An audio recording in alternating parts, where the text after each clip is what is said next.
Welcome back. আপনাদের সবাইকে স্বাগত জানাচ্ছি আমি রাসেল। আশা করছি আপনারা সবাই ভালো আছেন এবং ভালোর দলে আছেন। আমিও ভালো আছি আর ভালোর দলে আছি। আশা করছি আজকে যে ঘটনাগুলো আপনারা শুনবেন, সেই ঘটনাগুলো আপনাদের যথেষ্ট আনন্দ দেবে। চলুন কথা না বাড়িয়ে সরাসরি শুরু করি আমাদের আজকের ঘটনা। তাদেরকে জানাই যারা এখনও পর্যন্ত আমাদের চ্যানেলটি সাবস্ক্রাইব করেনি, ওদেরকে সাবস্ক্রাইব করার অনুরোধ করব। আর আজকের এই ঘটনাগুলো যদি আপনাদের ভালো লাগে তাহলে অবশ্যই লাইক দেবেন, কমেন্ট করবেন এবং শেয়ার করবেন বন্ধুদের সাথে। চলুন চলে যাই ঘটনায়। যেভাবে লেখা আছে আমি সেভাবেই পড়ে শোনাচ্ছি। আসসালামু আলাইকুম রাসেল ভাই, আশা করি ভালো আছেন, কারণ আমি জানি আপনি সবসময় ভালোর থলে। ছোটবেলা থেকে আমি ভূত এফএম শুনে বড় হয়েছি, তবে কখনো কোনো স্টোরি শেয়ার করব এমনটা ভাবিনি। আর এখন তো আমি আর আমার হাজব্যান্ড নিয়মিত ভূত.কমের শ্রোতা। যাই হোক, আজ ভূত.কমে আমার নিজের সাথে ঘটা একটা স্টোরি শেয়ার করব। যেহেতু প্রথমবার লিখছি, তাই দয়া করে ভুল ত্রুটি ক্ষমা সুন্দর দৃষ্টিতে দেখবেন। আর দেরি না করে সরাসরি চলে যাই ঘটনায়। যারা শুনছেন তারা এই ঘটনাটি কে কিভাবে কোন ছাঁচে বসাবেন সেটা তাদের ব্যক্তিগত ব্যাপার, তবে এটা আমার জীবনের এক কালো অধ্যায় বলা যেতে পারে।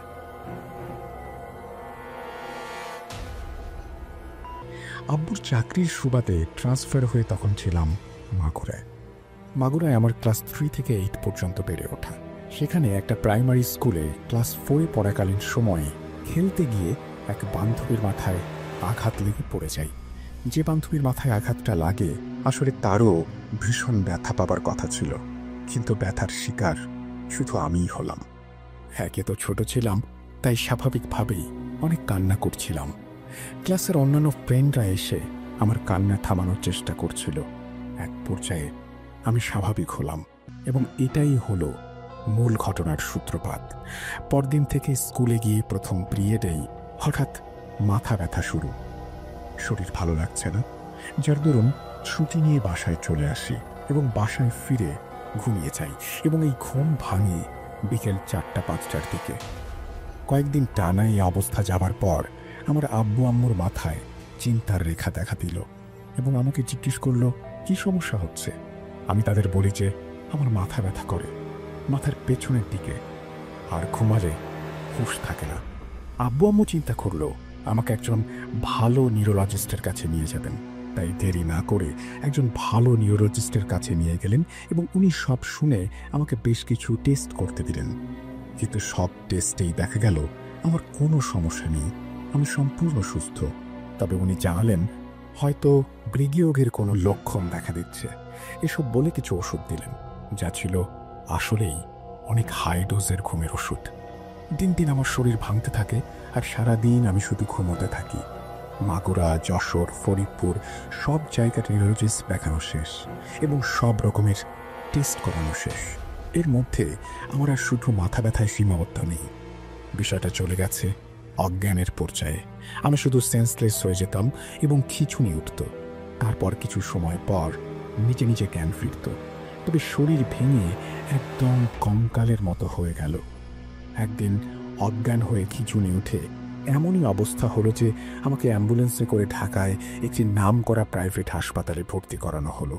সেখানে ডাক্তাররা আবারও অনেক টেস্ট করালেন। বরাবরের মতন কোনো রোগ না পেয়ে বিষয়টাকে মানসিক সমস্যার খেতাব দিয়ে আমাদের রিলিজ করে দিলেন।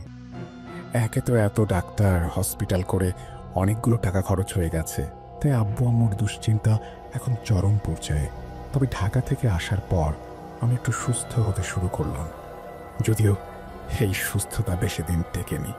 একদিন স্কুলে অজ্ঞান হয়ে গেলাম আর তারপর থেকে শুরু হলো আরও কিছু লক্ষণ। আমি সেন্সলেস থাকা অবস্থায় অনেক কথা বলতাম, এমনকি কিছু কথা এমন যা পরবর্তীতে নাকি সত্যিও হয়েছিল, যা আমি পরে শুনেছি। যেমন আমার বোনের রেজাল্ট। আমি বলে দিয়েছিলাম আমার বোনের রেজাল্ট কি হবে। তারপর কিছু জিনিস দেখা শুরু করলাম। মনে হতো জানালার কাছে দাদুর বয়সী হুজুরের মতন কেউ একজন দাঁড়িয়ে আছে আর আমাকে তার কাছে ডাকছে। এসব দেখে আমার মুখে শুনে আমার মায়ের চিন্তা 3 গুণে গিয়ে পৌঁছালো। এবার পরিচিত কিছু মানুষ বলল ওকে আপনার একটু হুজুর দেখান। বিভিন্ন হুজুর দেখানো হলো, তারা পানি পড়া দেয়, তাবিজ দেয়, কাজ হয় না। আমার শরীর তখন তাবিজে পরিপূর্ণ হয়ে গিয়েছিল। গলায়, হাতে, কোমরে 3-4টা করে তাবিজ। ঠিক সেই সময় আমাদের পরিচিত এক আন্টি আম্মুকে জানালো ফরিদপুরের একজন কবিরাজ আছে, আমাকে যেন ওনার কাছে নিয়ে যাওয়া হয়। আব্বু এসব বিশ্বাস না করলেও আম্মু অনেকটা জোর করেই আমাকে তার কাছে নিয়ে যান। আমি ওনাকে দাদু বলে সম্বোধন করতাম, তবে উনি মাঝ বয়সে একজন লোক ছিলেন। উনি আমাকে দেখে আসন করে জানতে পারেন আমার ওপর এক জিন নজর রাখছে। জিনটা অনেক রাগী, তবে জিনটা কোনো এক কারণবশত সরাসরি আমাকে ধরতে পারছে না, যার কারণে দূর থেকে নজর দিয়ে দিয়ে আমার এই হাল করছে। তো এর প্রতিকার চাইলে উনি আমাকে জানান যে আমাকে গোসল দেওয়া লাগবে, সেই বাবদ কিছু জিনিসপত্র লাগবে, আর ওনার কাছে টাকা দিয়ে দিলে উনি সব কিছুর ব্যবস্থা করবেন। নদীর পানি, জবা ফুল, এমন আরও অনেক কিছু। ছোট ছিলাম, যার কারণে আমার কি কি লেগেছিল সঠিক মনে নেই। উনি আমাকে বাড়ি থেকে একটু দূরে একটা বাগানের মধ্যে নিয়ে গোসল দিলেন। পানিটা ছিল একটা মাটির কলসে। উনি আমাকে বললেন, তোমার গায়ে পানি দেবার সাথে সাথে তুমি সোজা বাড়ির মধ্যে চলে যাবে, কোনো শব্দ শুনলেও পেছনে ফিরে তাকাবে না। আমি একটা ঠাস করে শব্দ শুনলেও পেছন ফিরে তাকাইনি। তারপর উনি আমাকে একটা তাবিজ দেন এবং বলেন সাবালিকা হওয়া পর্যন্ত যেন আমি এটা পরিধান করি, আর যদি কখনো খোলা লাগে বা খুলে যায় তবে যেন গরুর দুধ দিয়ে ভিজিয়ে আবার সেটা পরি। এভাবে আমি আমার ইন্টারমিডিয়েট পর্যন্ত তাবিজটা রেখেছিলাম। এরপর আর কখনো আল্লাহর রহমতে কোনো সমস্যা হয়নি। কাহিনীটা আসলে কতটা ভৌতিক আমি জানি না, তবে এই সমস্যাটা আমি আমার পরিবার খুব বাজেভাবে ফেস করেছি। আর একটা বিষয় অ্যাড করতে চাই, এখন এসে যখন ভূত.কমের বিভিন্ন ঘটনা শুনি এবং বিভিন্ন হাদিস ঘাঁটি, তখন থেকে আসলে বুঝতে পেরেছি কালো জাদুর ভয়াবহতা কতটা, এবং আল্লাহর শাস্তি, এর শাস্তি হতে পারে জাহান্নাম। আমাকে যে কবিরাজ চিকিৎসা করেছিলেন তখন জানি না কোন পদ্ধতিতে করেছিলেন। যদি উনি কালো জাদুর কোনো পদ্ধতি অবলম্বন করে থাকেন যেটা শরিয়া অনুযায়ী নিষিদ্ধ, সেক্ষেত্রে আল্লাহ যেন আমায় ক্ষমা করেন।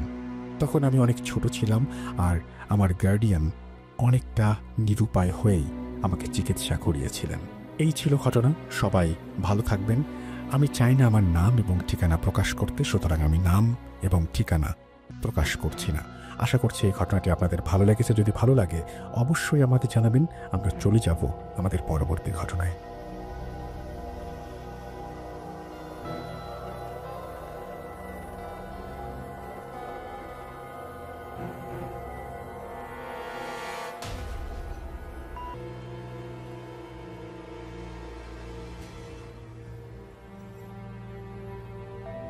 লুকোচুরি খেলতে? লুকোচুরি? তুমি লুকাও, আমি ঠিকই তোমাকে খুঁজে পাবো।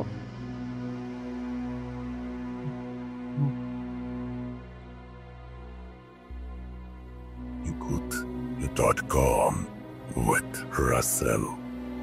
Welcome back. আপনাদের সবাইকে স্বাগত জানাচ্ছি আমি রাসেল। আশা করছি আপনারা সবাই ভালো আছেন, ভালোর তলে আছেন। আমিও ভালো আছি আর ভালোর তলে আছি। যেভাবে লেখা আছে আমি ঠিক সেভাবেই আপনাদের পড়ে শোনাচ্ছি। আসসালামু আলাইকুম রাসেল ভাই ও প্রিয় শ্রোতা বন্ধুরা, আশা করি সকলেই ভালো আছেন এবং সুস্থ আছেন। আমি মোহাম্মদ সাবিত আলম লিখছি ময়মনসিংহ বিভাগ থেকে।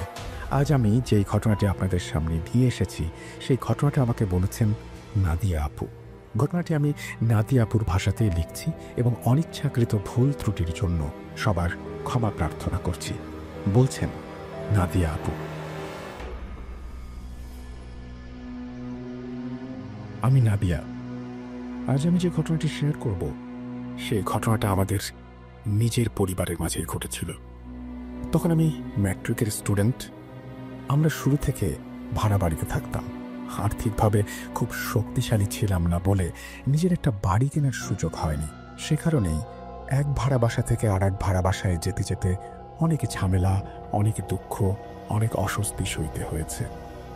আজ আমি যে ঘটনাটি বলছি তার মূল উদ্দেশ্য হল জীবনযাত্রার এমন একটা দিক দেখানো যে দিককে আমরা অনেকেই এড়িয়ে যাই। অনেকে ভাবেন কালো জাদু যদি থাকে তা হয়তো আত্মীয় স্বজনই করে বা কোনো শত্রু করে, কিন্তু আমি আজ এমন এক অভিজ্ঞতার কথা বলবো যেটা শুনে অনেকেই হয়তো নিজের জীবনের সঙ্গে মিল খুঁজে পাবেন, আর কেউ কেউ হয়তো প্রথমবার এরকম শুনবেন। তখন আমরা একটা বাসা ছাড়তে বাধ্য হয়েছিলাম। কেন সেটা এই ঘটনার সাথে রিলেভেন্ট নয় তাই বলছি না। নতুন বাসার খোঁজ চলছিল। একদিন আব্বু এসে সুখবর দিলেন, একটা বাড়ি পাওয়া গেছে। খুব বেশি আশা নিয়ে নয়, বরং প্রয়োজনের তাগিদে আমরা গিয়ে বাসাটা দেখলাম। ওটা ছিল অনেক পুরনো, ভাঙাচোরা, দেয়ালের প্লাস্টার উঠে গেছে, জায়গায় জায়গায় স্যাঁতস্যাঁতে দাগ, এমন একটা বাসা। তবুও পকেটে টাকা না থাকলে পছন্দকে বিসর্জন দিতেই হয়। ভাড়া কম, লোকেশন মোটামুটি, তাই মনে মনে হিসেব কষে নিলাম, সামাল দেয়া যাবে। কিন্তু প্রথম দিন বাড়িটায় ঢুকেই অদ্ভুত একটা গন্ধ নাকে এসে লাগলো। ঠিক বোঝাতে পারবো না, যেন বাসি কিছু, সঙ্গে আবার পোড়া ধোঁয়ার মতো একটা তীব্রতা মিশে আছে। উঠোনে জোরে, বারান্দায়, এমনকি রান্নাঘরের কোণে কোণে মুরগির হাড় পড়েছিল। মনে হচ্ছিল আশেপাশের কুকুর বিড়াল শিকার করে এনে এখানে বসে খায়। আমরা সবাই বুঝে গেলাম, যাই হোক না কেন বাড়িটাকে ধোয়া মোছা না করলে এখানে থাকা যাবে না। বাড়ির মালিক বলেছিলেন আগের ভাড়াটেরা 1 বছর আগে চলে গেছে, আর সেই থেকে বাড়িটা একদম ফাঁকা পড়ে আছে। টাকা পয়সার টানাটানিতে দরদাম বুঝে চাইতে চাইতেই আমরা ওটা নিয়ে নিলাম। তারপর শুরু হলো পরিষ্কার করার যুদ্ধ। বাইরে থেকে একজন কাজের লোক আনা হয়েছিল, কিন্তু আমরা নিজেরাও কোমর বেঁধে লেগে গেলাম।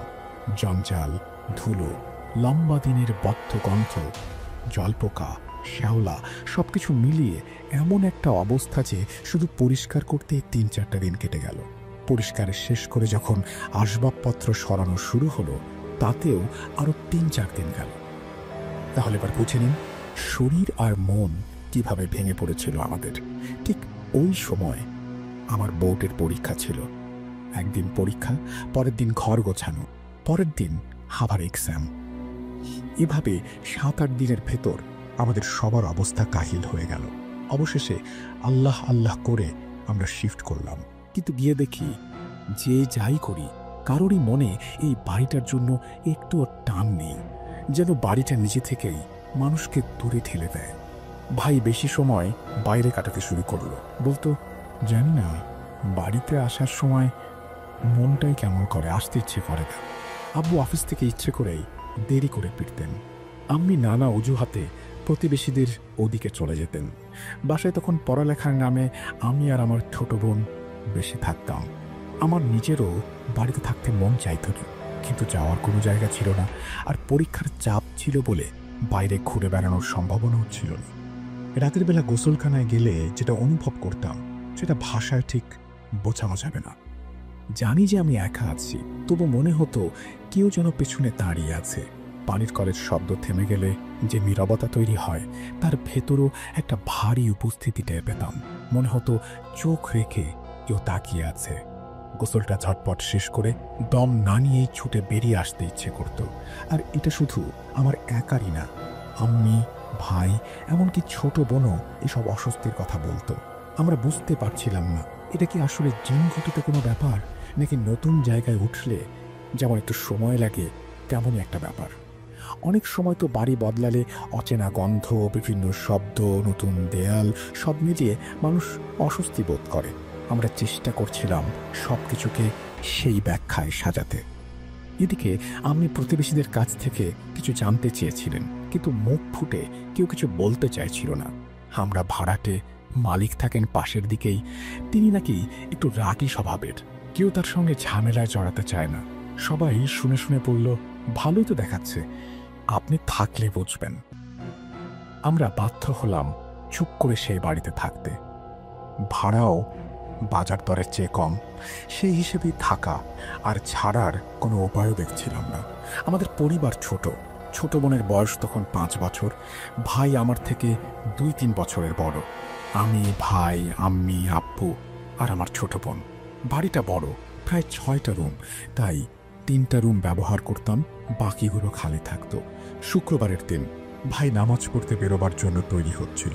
আমি তখন ওয়াশরুমে মাথায় পানি দিচ্ছিলাম। ছোট বোন ঘরে খেলছিল। হঠাৎ বাইরের তীব্র চিৎকার, সঙ্গে ছোট বোনের কান্না। আমি হাতের কাজ গুটিয়ে তাড়াতাড়ি বের হয়ে এলাম। দেখি ভাই উত্তেজিত, মুখ হাঁ হয়ে গেছে, বারবার একই কথা বলছে। ছোট বোন ভয়ে কুঁকড়ে গেছে। আম্মিও ছুটে এসেছে।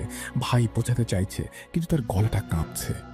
আম্মির মুখেও ভয় স্পষ্ট। আমি বললাম, কি হয়েছে? এমন চিৎকার করছো কেন? বাচ্চাটাকে ভয় পাইয়ে দিয়েছ? ভাই কসম খেয়ে বলল, আমি অজু করে নামাজে যাচ্ছিলাম। তোমার ঘরের সামনে দিয়ে যেতে গিয়ে দেখি ছোট ওই আয়নার সামনে দাঁড়িয়ে। প্রথমে খেয়াল করিনি, পরে মনে হলো আয়নায় তার ছায়া পড়ছে না। আমি ফিরে এসে দেখি ছায়া আছে। ভাবলাম চোখের ভুল, আবার ফিরতে যাচ্ছি। দেখি আয়নায় দুটো মেয়ে। ভাই এক মুহূর্তের জন্য থেমে গেল। আমাদের ছোট তো একটাই, তাহলে আর একজনকে দেখতে ছোটটার মতো, কিন্তু চেহারা অন্যরকম। আমি কিছুক্ষণ চুপ, মনের ভেতরে কেমন হিম হিম ঠান্ডা। তবু বললাম, এ ধরনের কথা ছোটটার সামনে বলো না। আমি কঠোর গলায় বললেন, আবার যেন এমন কথা না শোনা যায়। বেচারা কত ভয় পেয়েছে দেখো। সবাইকে শান্ত করলাম, মাথায় পানি দিলাম, পানি খেলাম। তারপর বিষয়টা আপাতত চেপে রইলাম। মনে মনে ভাবলাম, নতুন ঘরের ভেতরে আলো ছায়ার খেলা বা চোখের ভুলও হতে পারে। এর 1-2 দিনের মাথায় রাত 10টা থেকে 1টা এই সময়ের কোনো এক মুহূর্তে বাইরে ঝড় উঠল। আমি বারান্দায় কাপড় তুলতে গিয়েছিলেন। হঠাৎ তিনি আমাদের নাম ধরে ডাকলেন, নাদিয়া, তাড়াতাড়ি এসো, ভাইকে ডাকো। আমি দৌড়ে গেলাম। দেখি আম্মি কাঁপছেন, চোখ বড় বড়, ঠোঁট শুকনো। আমরা জিজ্ঞেস করলাম, কি হয়েছে? আমি চুপচাপ লনের দিকে তাকিয়ে। আমরা প্রায় টেনে ভেতরে আনলাম। তারপর যে কথা শুনলাম, গায়ে কাঁটা দিয়ে উঠল। আমি বললেন, আমি এক পুড়ে যাওয়া মেয়েকে লনে দাঁড়িয়ে থাকতে দেখেছি। শুধু মুখটা, পুরো শরীরটাই ঝলসে গেছে। পাশ থেকে পোড়া গন্ধ আসছিল। আমরা একসঙ্গে নিঃশ্বাস টেনে বুঝলাম পোড়া গন্ধটা আমরাও পাচ্ছি। বাইরে গিয়ে আম্মিকে আমরা যখন সামলাচ্ছিলাম, সেই গন্ধ নাকে লেগেছিল। ভাই সঙ্গে সঙ্গে বলল, আমি তো বলেছিলাম, আয়নায় একটা মেয়েকে দেখেছিলাম, তোমরা বিশ্বাস করনি। আমরা মাথা নিচু করে বুঝলাম এই বাড়িতে কিছু আছে, কিন্তু যাব কোথায়? হাতে টাকা নেই, জিনিসপত্র অনেক, রাতারাতি রাস্তায় নামা সম্ভব নয়। আপনি পরদিনই পাড়ার কয়েকজন মহিলাকে ডাকলেন। বাড়িতে কোরআনখানি হলো।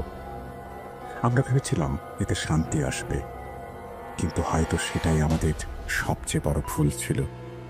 দুটো বিচ্ছিন্ন ঘটনা ছিল, এবং সেটা হয়তো এভাবেই থেকে যেত। কোরআনখানি হওয়ার পর যেন আমরা কাউকে নারাজ করে দিয়েছি। তারপর প্রতিদিন কোনো না কোনো ঘটনা ঘটতে লাগলো। যেদিন কোরআনখানি করেছিলাম, তার পরদিন বিকেলে ভাই ঘরে ঢুকে তীব্র স্বরে বলল, বাইরের ময়লা পরিষ্কার করলে না কেন? আমরা বললাম, কাজের মহিলা এসে গেছে, পরিষ্কার করছে। ভাই বলল, তাহলে বাইরে ওই মৃতদেহগুলো পড়ে আছে কেন? আমরা জিজ্ঞেস করলাম, কি কি দেহ? সে আমাকে হাত ধরে বাইরে নিল।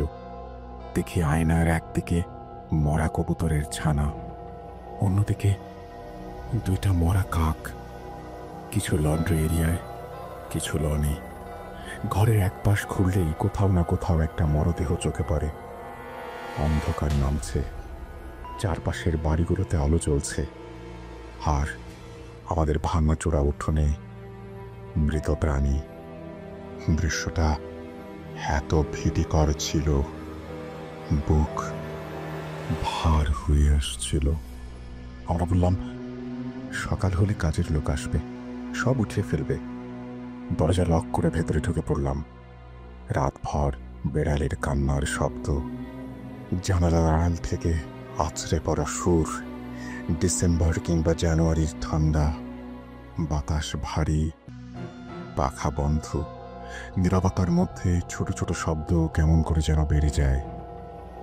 কখনো মনে হচ্ছিল বাইরে কেউ হাতুড়ি দিয়ে মার্বেল ভাঙছে, কখনো দেয়ালে পাথর পড়ার ঠন ঠন, আবার কখনো টেনে ঘষার মতো শব্দ। সন্ধ্যার দিকে ছোট বোন বারান্দায় খেলছিল, হঠাৎ ভিতরে এসে কান্নায় ভেঙে পড়ে বলল, মাম্মা, আমাকে ওরা মেরেছে। আপনি জিজ্ঞেস করলেন, কে মেরেছে? বান্ধবী কেউ এসেছে? ছোটটা বারবার বাইরে দেখিয়ে পড়ল, ও ওরা। বাইরে গিয়ে দেখলাম কেউ নেই, তবু ছোটটার গাল লাল। মনে হয় সত্যিই কেউ জোরে থাপ্পড় দিয়েছে। খেলনা দিয়ে তাকে বোঝালাম। আমি আমার দিকে তাকিয়ে দেখলেন দুজনেই চুপ। এক রাতে 12টা কিংবা 1টা হবে, আমরা প্রায় ঘুমিয়ে পড়েছি। ভাই সম্ভবত জেগেছিল, সে একটু দেরিতে ঘুমায়। এমন সময় বাইরে থেকে নবজাতকের কান্নার শব্দ, কখনো খুব কাছে, যেন জানালার ধারে, আবার মুহূর্তেই অনেক দূরে। একবার মনে হলো যেন কান ঘেঁষে কাঁদছে, তারপরই মিলিয়ে গেল। আমি আঁতকে উঠে বসে পড়লাম। ঘর থেকে বেরিয়ে দেখি ভাই দাঁড়িয়ে, আমি আব্বুও বেরিয়ে এসেছেন। আমরা সবাই দরুদ শরীফ পড়তে শুরু করলাম। আব্বু আজান দিলেন। আজান শেষ হতেই কান্না থেমে গেল। আমরা ঠিক করলাম সকাল হলে কাউকে না কাউকে জিজ্ঞেস করতেই হবে এই বাড়িতে কি হচ্ছে। ভোরবেলা আব্বু নিকটবর্তী মসজিদে গেলেন, ইমাম সাহেবকে সব বললেন। তিনি কিছুক্ষণ চুপ থেকে জিজ্ঞেস করলেন, আপনারা কি ইরফান সাহেবের বাড়ি ভাড়া নিয়েছেন? আব্বু বললেন, হ্যাঁ, ঠিক ওইটাই। ইমাম সাহেব আবার চুপ, তারপর বললেন, ওই বাড়িটা অনেকটা ধ্বংসপ্রাপ্ত, অনেকদিন বন্ধ ছিল। আব্বু বললেন, আপনি একদম ঠিক বলেছেন। ইমাম সাহেব বললেন, আমার 3 দিন সময় চাই, ইস্তেখারা করে জানাবো কি করতে হবে। 3টা দিন আমাদের কাছে যেন 3টা মাস। দিনটা কাটে আতঙ্কে, রাতে ঘুম আসে দোয়ার মধ্যে। প্রথম দিন সন্ধ্যা, আম্মি রান্নাঘরে ভাত বসাচ্ছেন, আমরা পাশে। হঠাৎ কেমন করে যেন পুরো হাঁড়িটা দুলে উঠে প্রায় আম্মির পায়ে পড়ে যাচ্ছিল। এই কয়েক ইঞ্চি দূর দিয়ে পড়ে তারপরে রক্ষা। আমি পেছনে সরে গিয়ে বসে পড়লেন। আমি দ্রুত পানি দিলাম। সবাই বোবা হয়ে তাকিয়ে রইলাম। দ্বিতীয় দিন বিকেল, আমি ছোটটার সঙ্গে খেলছিলাম। ভাই, আমি নিজের চোখে দেখেছি কালো একটা বেড়াল এসে চোখের সামনে বসে রইল। তার চোখের দৃষ্টি তীক্ষ্ণ, অচেনা, যেন কথা বলে। আমরা দুজন স্থির হয়ে গেলাম। বেড়ালটা ধীরে ধীরে উঠোনের এক গাছের কাছে গেল। তারপর হঠাৎ এমনভাবে উধাও হলো, দেখলেও বিশ্বাস হয় না। ছোটটা ভয়ে আমার কোলে উঠে জিজ্ঞেস করল, আপনি বেড়ালটা কোথায় গেল? আমি তাড়াতাড়ি দরজা বন্ধ করে দিলাম। মনে হলো সেই সব কিছুই স্বাভাবিক নয়। ইমাম সাহেবের ইস্তেখারার খবর আসতে তখনও বাকি 2 দিন। দ্বিতীয় দিন রাতেই আর এক বিপত্তি। আব্বু বাথরুমে পড়ে গিয়েছিলেন। পরে আব্বু নিজেই বললেন, মনে হলো কেউ আমাকে ঠেলে দিয়েছিল। আল্লাহর রহমতে বড় কিছু হয়নি। কিন্তু আব্বু ভয় পেয়ে গেলেন। সন্তানদের চিন্তা, স্ত্রীর চিন্তা, নিজেরও চিন্তা। ছোটটা তখনও খুব ছোট, 5-6 বছরের বেশি না। আমি সিদ্ধান্ত নিলেন ছোটটা তাঁর কাছেই ঘুমাবে। আমি সেদিন থেকে আম্মির ঘরেই থাকি, কেবল ভাই নিজের ঘরে। কিন্তু বেশি দিন টিকল না। সেই রাতেই ওর সঙ্গেও এমন কিছু ঘটল। শেষ পর্যন্ত আম্মি আব্বুর রুমে এসে সে উঠতে বাধ্য হলো। ভাইয়ের ভাষায় সে টিভি দেখছিল, আর দেখতে দেখতে তার নজর গেল জানালায়। বাইরে একটা ছেলে দাঁড়িয়ে, বয়সে আমাদের ছোট বোনের মতো হবে, 2 হাত জানালায় রেখে ভেতরের দিকে তাকিয়ে। শীতকাল, রাত 1টা, গলির লাইট জ্বলছিল বলে ছেলেটাকে স্পষ্ট দেখা যাচ্ছিল। ভাই কুঁকড়ে গেল। আর তার মনে হলো আমি কি জেগে আছি না স্বপ্ন দেখছি। তারপর হঠাৎ ভয় এমনভাবে চেপে ধরল যে চিৎকার করে ঘর ছেড়ে বেরিয়ে এলো। আর সেদিন থেকে ভাই তার নিজের ঘরে ঢোকেনি। তৃতীয় দিন ছিল জুম্মাবার। আপু বললেন, ঈশার নামাজ পড়ে ইমাম সাহেবের কাছে যাব, দেখি কি বলেন শুনব। সেদিন রাতে ঠিক নামাজে আব্বু থাকা অবস্থায় আমাদের উঠোনের ঝুলনা হঠাৎ এমনভাবে তুলতে শুরু করলো মনে হলো কেউ অদৃশ্য হাতে টানছে। বিশ্বাস করুন, তখন যদি ক্যামেরাযুক্ত মোবাইল থাকতো আমি ভিডিও করতাম। দোলনা যে উচ্চতায় উঠেছিল সেই গতিটা যে ছিল কতটা বেশি ভাষায় বোঝানো মুশকিল। আমরা সবাই স্তব্ধ হয়ে তাকিয়ে আম্মি হিতাহিত জ্ঞান হারানোর আগে দরজা বন্ধ করিয়ে আমাদের একটা ঘরে ঢোকালেন। আমরা সবাই মিলে দোয়া পড়লাম, আয়াত পড়লাম, আব্বুর ফেরার অপেক্ষায় রইলাম। একটু পর দরজায় ঘন্টা বাজল। বাইরে যেতে ভয় হচ্ছিল খুব, কিন্তু যেতে তো হবেই। আমরা সবাই গিয়ে দরজা খুললাম। আল্লাহ রহমতে ততক্ষণে দোল থেমে গেছে। ভাই আব্বুকে নিয়ে ঢুকলো। আব্বু বসেই বললেন, আমি ইমাম সাহেবের সঙ্গে কথা বলেছি, তিনি যা বলেছেন শুনে আমি নিজেও আঁতকে উঠেছি। আব্বু জানালেন, আগের ভাড়াটেদের ওপর কেউ শত্রুতা করে জাদু করেছিল। সেই জাদুর উপকরণ এই বাড়িতে কোথাও রেখে গেছে। এইসব জিনিসের কিছু নাকি এই ঘরেই লুকিয়ে আছে। আগের ভাড়াটেরা তাই হয়তো রাতারাতি পালিয়েছে। আর যেহেতু জাদুর সূত্র এই বাড়ির ভেতরেই, তাই নতুন যে পরিবার এখানে আসবে তার উপর সেই প্রভাব পড়বে। ইমাম সাহেব সাবধান করে বলেছেন, তোমরা যদি দ্রুত বের না হও তবে এর প্রভাব ত্বরান্বিত হবে। এমনও হতে পারে কারো প্রাণনাশের আশঙ্কা আছে। আমরা একে অপরের মুখের দিকে তাকালাম। ভয়, বিস্ময়, ক্লান্তি সব মিলিয়ে বোকার মতো বসে রইলাম। তারপর যেন একসঙ্গে সিদ্ধান্ত হলো, অপেক্ষা নয়, দেরি নয়। সকাল হতেই আমরা খালার বাড়ির দিকে রওনা দিলাম। যে যা পারি গুছিয়ে বাকিটা পরে আনবো ভেবে ভোরের আলো ফুটতেই বের হয়ে গেলাম। খালার বাড়িতে উঠলাম। মনটা একটু শান্ত হলো। যতদিন না অন্য কোনো বাসা মেলে আমরা এখানেই থাকবো। পরে আরেকটা ভাড়া বাসা পেয়ে আমরা শিফট করলাম। সেই থেকে ওই বাড়ির দিকে আর ফিরেও তাকাইনি। এই পুরো অভিজ্ঞতা থেকে আমরা একটাই শিক্ষা পেতে পারি, জরুরি আছে জাদু শুধু আপনার ওপরই করা হয়েছে। আপনি যে বাড়িতে উঠেছেন, আগের সাথে যাদের শত্রুতা ছিল, যাদের জীবনকে বিপথে নিতে চেয়েছিল কেউ, তাদের লক্ষ্য করে করা জাদুর প্রভাবও ওই জায়গাটিকে আক্রান্ত করতে পারে। এরপর যে পরিবার আসে তারাও তার প্রভাবমুক্ত নয়। আমরা অনেক সময় নতুন বাসা নেওয়ার সময় ভাড়াটা, লোকেশনটা, দেয়ালের রং ঠিক আছে কিনা এসব দেখি, কিন্তু বাসাটার ইতিহাস, আগের ভাড়াটেরা কেন চলে গেল, তারা কতদিন ছিল, কোনো অস্বাভাবিক ঘটনার রেকর্ড আছে কিনা, এগুলো জানতে চাই না। আমার মনে হয় ব্যবহৃত কোনো বাড়ি নেয়ার আগে সুযোগ থাকলে অন্তত প্রতিবেশীদের কাছ থেকে একটু খোঁজ খবর নেওয়া ভালো। কেউ যদি সরাসরি কিছু বলতে নাও চায়, তাহলেও ইঙ্গিতে অনেক কিছু বোঝা যায়। ঘরে ওঠার আগে আয়াতুল কুরসি, সূরা বাকারার প্রথম দিক, শেষ দুই আয়াত, সূরা ফালাক, সূরা নাস এসব পড়ে দোয়া করা যায়। আমরা কোরআন খানি করেছিলাম। ইচ্ছে ভালো ছিল, কিন্তু সময়টা ঠিক ছিল কিনা পরে বুঝেছি। এইসব বিষয়ে আগে বোঝাপড়া জরুরি। যাই হোক, আল্লাহ রহমতে আমরা বড় কোনো ক্ষতির আগেই বেরিয়ে এসেছিলাম। আজ যখন এই ঘটনাগুলো লিখছি, এখনো মনে পড়লে শরীর কাঁপে।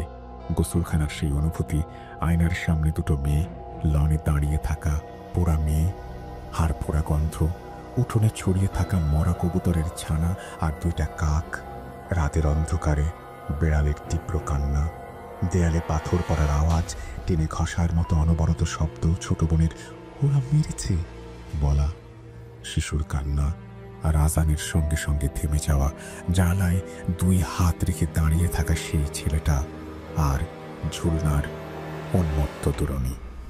সবাই আজও মনে হয় জীবিত, আমরা কেউ নতুন কোনো ঘটনা ঘটাইনি। আমি ঘটনাটা শেয়ার করলাম এই আশায় যে আপনারা যদি কোনো ব্যবহৃত বাড়ি ভাড়া নেন তাহলে আগে একটু খোঁজ খবর নেবেন। শেষে একটা কথা, আমি নাদিয়া, আমি কোনো আলেম নই, কোনো ঝাড়ফুঁকও জানি না। আমি কেবল একজন সাধারণ মেয়ে যে এই ঘটনা ঘটার সময় ম্যাট্রিকের ছাত্রী ছিলাম। এই বলে তিনি তার ঘটনা শেষ করেছেন। আশা করছি এই ঘটনাটি আপনাদের ভালো লেগেছে। যদি ভালো লাগে অবশ্যই আমাদের জানাবেন। আমরা চলে যাব আমাদের পরবর্তী ঘটনায়।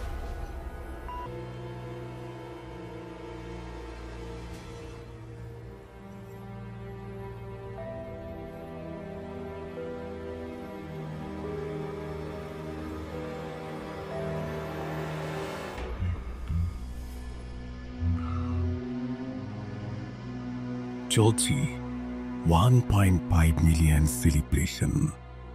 চলুন শুরু করা যাক। কেন? কিন্তু তুমি আসো। আমি শুধু তোমার সাথেই থাকতে চাই। কিভাবে সম্ভব? মৃতদের এই পৃথিবীতে থাকতে নেই। তুমি তুমি চলে যাও, চলে যাও প্লিজ। সবটাই কি ইলুশন, নাকি অন্য জগতের কেউ কখনো হাজির হয়ে যায়? Book.com with Russell.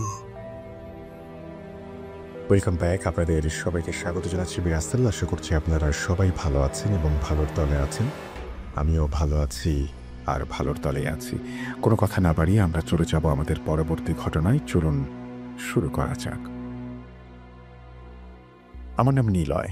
আমার বাসা কুষ্টিয়া জেলার ভেড়ামারা থানায়। এরপরে তিনি তার মোবাইল নাম্বার শেয়ার করেছেন, যেটি গোপন রাখার অনুরোধ। নমস্কার রাসেল ভাই, আশা করি অনেক ভালো আছেন। আমি 2013 সাল থেকে ভূত এফএম শুনতাম, তবে রেগুলার লাইভ শোনা হতো না। এখন প্রতিদিন শোনা হয়। আমি আজকে আমার সাথে ঘটে যাওয়া কিছু ঘটনা শেয়ার করব।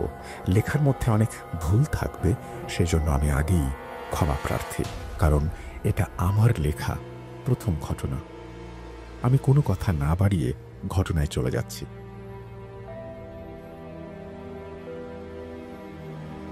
ছোট থেকেই আমি নাকি অনেক ভয় পেতাম, মানে মায়ের মুখে থেকে শোনা। আমি কোনো কিছু দেখলেই নাকি কান্না করতাম। এই ধরেন কালো কুকুর, কালো বেড়াল ইত্যাদি।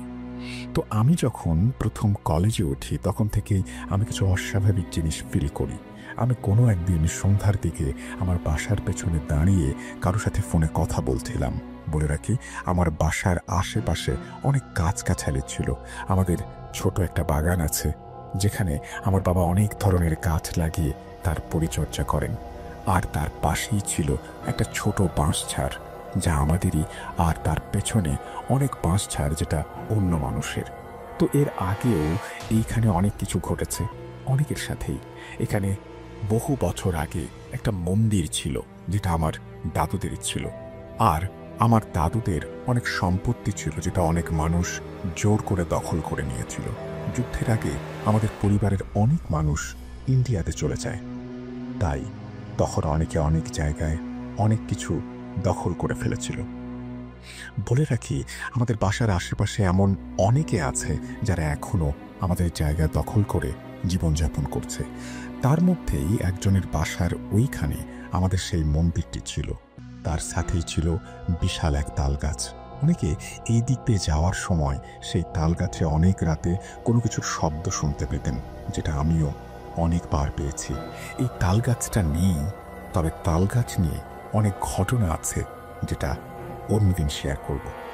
এখন আসি মূল ঘটনায়। আমি কারোর সাথে কথা বলছিলাম ফোনে। অন্ধকার ছিল, আর আশেপাশের বাড়ির কিছু আলো, যেটা আমার গায়ে হালকা হালকা লাগছিল। আমি কথা বলতে বলতে এক সময় পেছন ফিরতেই দেখি একটা দেয়ালে ঘোড়ার মতো কিছু একটা দৌড়ে চলে যাচ্ছে। আমি এটা 10 সেকেন্ডের মতো দেখেছি। আমি তখন স্বাভাবিকভাবেই নিয়ে ফোনে কথা বলায় মনোযোগ দেই। তার কিছুক্ষণ পর দেখি আবার সেই ছায়াটা ওইভাবে দৌড়ে চলে যাচ্ছে। এবার আমি অনেক ভয় পেয়ে যাই। আমি তখন তাড়াতাড়ি বাসায় গিয়ে খেয়ে দিয়ে ঘুমিয়ে পড়ি। সেই রাতে আমার সাথে আর কিছু হয়নি। কিছুদিন পরে যথারীতি রাতে ঘুমিয়ে যাওয়ার পর আনুমানিক 2টা বাজবে সেই সময়ে আমার ঘুম ভেঙে যায় এবং আমি দেখি আমি দরজার সামনে দাঁড়িয়ে আছি। আমি ভাবছি আমি স্বপ্ন দেখছি, কিন্তু আমার ভ্রম ভেঙে যায় যখন দরজার শব্দ কানে আসে। আমি অনেক ঘেমে গিয়েছিলাম। তখন ভাবছিলাম আমি এইখানে কিভাবে এলাম? আমি তো ঘুমিয়েছিলাম। পরে আমি একটু জল খেয়ে আবার ঘুমানোর চেষ্টা করি, কিন্তু আমার ঘুম আসছে না। আমার শরীর অনেক কাঁপছে, আমি ঘেমে গেছি। আমার মনে হচ্ছে আমার বুকে কেউ ভারী একটা কিছু দিয়ে রেখেছে। আমি আমার ঈশ্বরের নাম নিতে থাকি মনে মনে, আর কখন যে ঘুমিয়ে পড়ি জানি না। আমি স্বপ্নে দেখি আমাকে কেউ ডাকছে, আমার নাম ধরে ডাকছে। আমি বাইরে তার সাথে হেঁটে যাচ্ছি পেছন পেছন, আর সে আমাকে বলছে, আরো চল, অনেক পথ বাকি, তোকে নিয়ে আমরা অনেক দূরে চলে যাব। আমি স্বপ্নের মধ্যে তাকে জিজ্ঞেস করি, আমি কোথায় যাচ্ছি? আমাকে কেন নিয়ে যাচ্ছ? আমি বাসায় যাব, আমাকে বাসায় রেখে আসো। তখনই আমি স্পষ্ট গলায় শুনলাম আমাকে কেউ বাইরে থেকে ডাকছে, নিলয়, নিলয়, বাইরে এসো, তোমাকে নিয়ে যাব। আমি তখন চিৎকার করে উঠি, আর পাশের রুম থেকে আমার মা চলে আসে। আমি দরজা খুলে দিতে আমাকে বলে, কি হয়েছে? আমি বলি, অনেক বাজে একটা স্বপ্ন দেখেছি তো। এরপর আমাকে বাইরের মগে রাখা জল আর 1 চিলতে লবণ খাওয়ায় মা। গ্রামের প্রচলিত প্রথা, কেউ ভয় পেলে তাকে বাইরের একটু জল আর লবণ খাওয়ালে নাকি ভয়টা কেটে যায়। তো সেই দিন মা আমার সাথেই থাকে, আর কোনো সমস্যা হয় না। তার পরের দিন একটা চাচির কাছে মা আমাকে নিয়ে যায় ঝাড়ফুঁক করানোর জন্য। সেই চাচিকে আমি সব কিছু বলি এবং আমাকে তিনি বলেন রাতে ঠিক 12টার পরে আয়না না দেখতে, মানে আয়নার সামনে যেন আমি না যাই এবং আয়নার দিকে না তাকাই। এটা কেন বলেছেন আমি জানি না। আমি রাতে গেম খেলতাম এবং ঘুমানোর আগে প্রতিদিন বাথরুম থেকে এসে আয়নার সামনে দাঁড়িয়ে নিজেকে দেখে তারপর ঘুমাতাম। কিন্তু এটা উনি কিভাবে জানলেন? আমি রাতে আয়না দেখা বন্ধ করে দিলাম। বহুদিন আমার সাথে আর কিছু হয়নি, তবে অনেক দিন পর রাতে হঠাৎ করে অ্যাম্বুলেন্সের সাউন্ডে আমার ঘুম ভেঙে যায়। শুধু আমার না, আমার মা বাবারও ঘুম ভেঙে যায়। আমি বাইরে গিয়ে দেখতে চাই কার কি হলো, কোথা থেকে আসছে শব্দটা। সেই মুহূর্তে আমি দেখি আমার সামনে দিয়ে আমার মা হেঁটে চলে যাচ্ছে সেই বাঁশঝাড়ের দিকে। আমি ভাবছি মা হয়তো কার কি হয়েছে তাই দেখতে যাচ্ছে। আমি তার পেছন পেছন আমাদের বাগানের রাস্তা ধরে হাঁটতে থাকি। কিছু দূর যাওয়ার পর দেখি মা আমার থেকে অনেক দূরে চলে গেছে। আমি হাঁটার গতি বাড়িয়ে দিই। ঠিক তখনই পেছন থেকে আমার বাবা আমার নাম ধরে ডাক দেয় এবং বলে আমি ওইখানে কি করছি। আমি বাবাকে বললাম, মা এদিকে গেল, আমি তার সাথে যাচ্ছি। তখন বাবা বলেন, তোর মা বাথরুমে গেছে। আমি তোর দরজার সাউন্ড শুনে দেখতে এসে দেখি তুই ঘরে নেই। তখন বাগানে গিয়ে দেখি তুই আস্তে আস্তে হেঁটে যাচ্ছিস।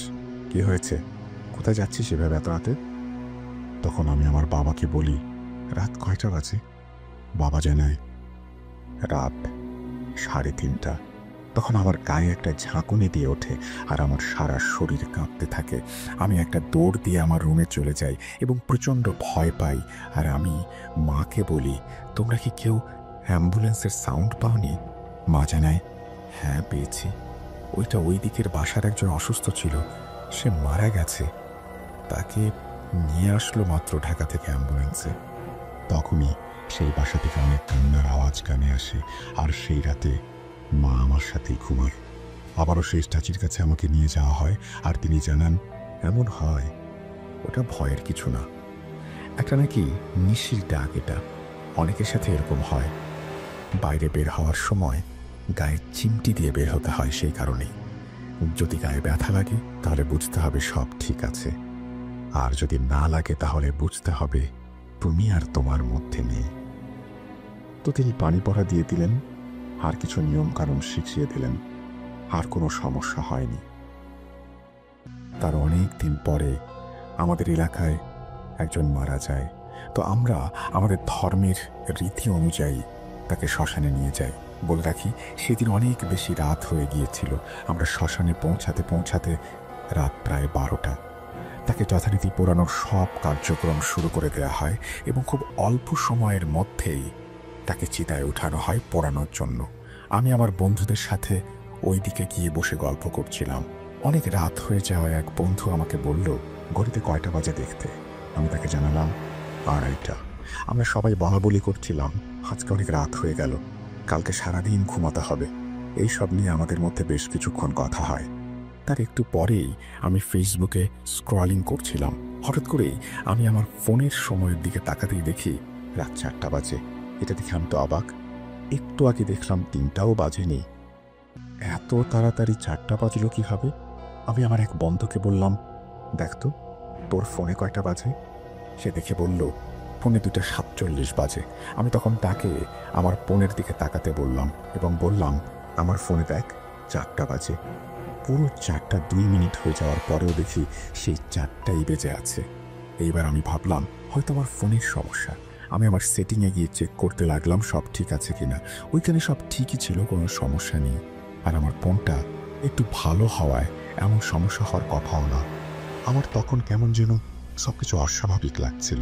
মনে হচ্ছে আমার ঘাড়ে কেউ চাপ দিচ্ছে, কেউ মনে হচ্ছে আমার বুকে চাপ দিচ্ছে। আমি ঘামতে শুরু করি, আমার মাথা ঘুরতে শুরু করে, আমার ফোনটা হাত থেকে পড়ে যায়।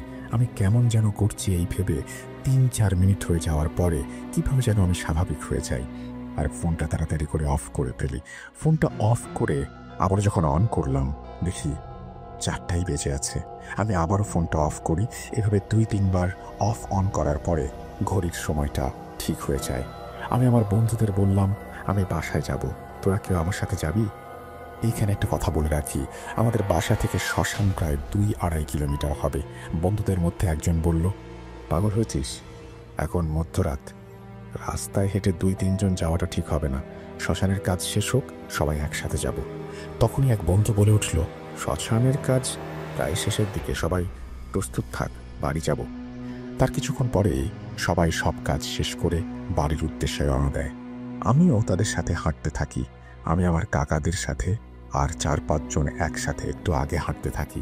আমার বন্ধুরা আমাদের থেকে অনেক পেছনে পড়ে যায়। কিছু দূর যাওয়ার পর আমি দেখতে পাই কেউ একজন কাঁধে স্কুল ব্যাগ নিয়ে হেঁটে যাচ্ছে। আমি এটা মনের ভুল ভেবে চোখ মুছে আবার তাকাই, কিন্তু এইবার স্পষ্ট দেখতে পাই কেউ একজন আমাদের থেকে একটু সামনে হেঁটে যাচ্ছে। এটা আমি আগে দেখতে পাওয়ায় আমার সাথে যারা ছিল তাদেরকে বলি, কাকা দেখেন, কি যেন হেঁটে যাচ্ছে, আমাদের সামনে দিয়ে যাচ্ছে, দেখেন। এইবার তারা সবাই লক্ষ্য করে, হ্যাঁ সত্যিই তো কেউ একজন হেঁটে যাচ্ছে। আমরা তো সবার প্রথমে, তাহলে আগে কে হেঁটে যাবে? সবাই ভাবলো হয়তো চোর চুরি করে পালাচ্ছে। আমরা সবাই বললাম তাকে ধরবো, তাই আমরা সবাই হাঁটার গতি বাড়িয়ে দিলাম, কিন্তু আমরা তাকে ধরতে পারছি না। রাস্তার পাশে ল্যাম্প পোস্ট থাকায় দেখলাম সে ল্যাম্প পোস্টের পাশ দিয়ে আস্তে আস্তে যাচ্ছে, যেমন একটা বৃদ্ধ মানুষ লাঠি ভর করে হাঁটে। কিন্তু আমরা যখন তাকে ধরতে যাচ্ছি সে আমাদের থেকে অনেক দূরে সরে যাচ্ছে। এতটা জোরে হেঁটে যাওয়া মানুষের পক্ষে সম্ভব না, দৌড়ে গেলেও অত জোরে যাওয়া সম্ভব না। আমরা সবাই অনেক ভয় পেয়ে যাই এবং আমরা আমাদের ঈশ্বরের নাম জপতে থাকি। সবাই কেমন যেন অন্যরকম করছে, কথা বলতে গেলেই কেমন জানি বেঁধে যাচ্ছে মুখে। আমরা সবাই এবার হাঁটার গতি অনেক বাড়িয়ে দেই, আস্তে আস্তে দৌড় দেওয়ার মতো করে হাঁটতে থাকি। তারপর কিছু দূর যাওয়ার পরে দেখি 3 রাস্তার মোড়, আর ওই মোড়ের ডান সাইডের রাস্তা দিয়ে সেই মানুষরূপী ছায়াটা নেমে যায় এবং অন্ধকারের সাথে মিলিয়ে যায়। এবার আমরা এটা দেখে সবাই একটা দৌড় দিই এবং এক দৌড়ে আমরা সবাই বাসায় চলে আসি। এবং আমি বাসায় এসে আমার মা বাবাকে সব কিছু খুলে বলি। মা বলে, সরো, এত রাতে শ্মশানে যাওয়া লাগবে না। এরপর থেকে কেউ মারা গেলে যদি রাতে পোড়ানো হয় তাহলে যাওয়ার দরকার নেই। সৌভাগ্যবশত আমার কিছুই হয়নি, আমি একদম স্বাভাবিক ছিলাম, কিন্তু মনের মধ্যে সেই ভয়টা আজও রয়ে গেছে। তিনি এখানেই তার ঘটনা শেষ করেছেন। আমি আপনাকে বলবো, ফোনের ব্যাপারটা নিয়ে আমি শিওর না, হয়তো আপনি একটু ওই সময় আপনি এবার বলেছিলেন যে আপনি একটু অস্বস্তি বোধ করছিলেন, কিছুক্ষণ পরে আবার ঠিক হয়ে গিয়েছিল। ওইটা হয়তো ওই ফোনের প্রবলেমের কারণেই হয়েছিল। আপনি হয়তো কিছুক্ষণের জন্য একটু নার্ভাস হয়ে গিয়েছিলেন, হয়তো একটা প্যানিক অ্যাটাকের মতো কিছু একটা হয়ে থাকতে পারে আপনার সাথে। আর ফোনের এই সমস্ত প্রবলেম তো হয়, মানে আমি ঠিক জানি না, হয়তো কিছু একটা হয়েছিল, ইন্টারনেট হয়তো আনস্টেবল ছিল, সে কারণে হতে পারে কিনা আমি ঠিক জানি না। বাট কোনো একটা কারণে হয়তো কোনো একটা টেকনিক্যাল প্রবলেম হয়েছিল এবং সেটা ওই পরিবেশ, ওই শ্মশান সব কিছু মিলিয়ে আপনি হয়তো ভয় পেয়ে গিয়েছিলেন। বাকি সব কিছু যা আপনার সাথে ঘটেছে সেটা নিয়ে ভাববার যথেষ্ট কারণ রয়েছে। আমরা চলে যাচ্ছি আমাদের পরবর্তী ঘটনায়।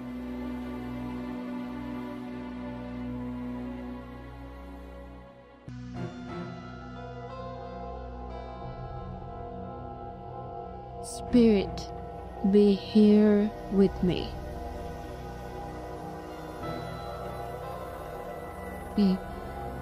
Igni, Book. Calm. The fear returns. What Russell?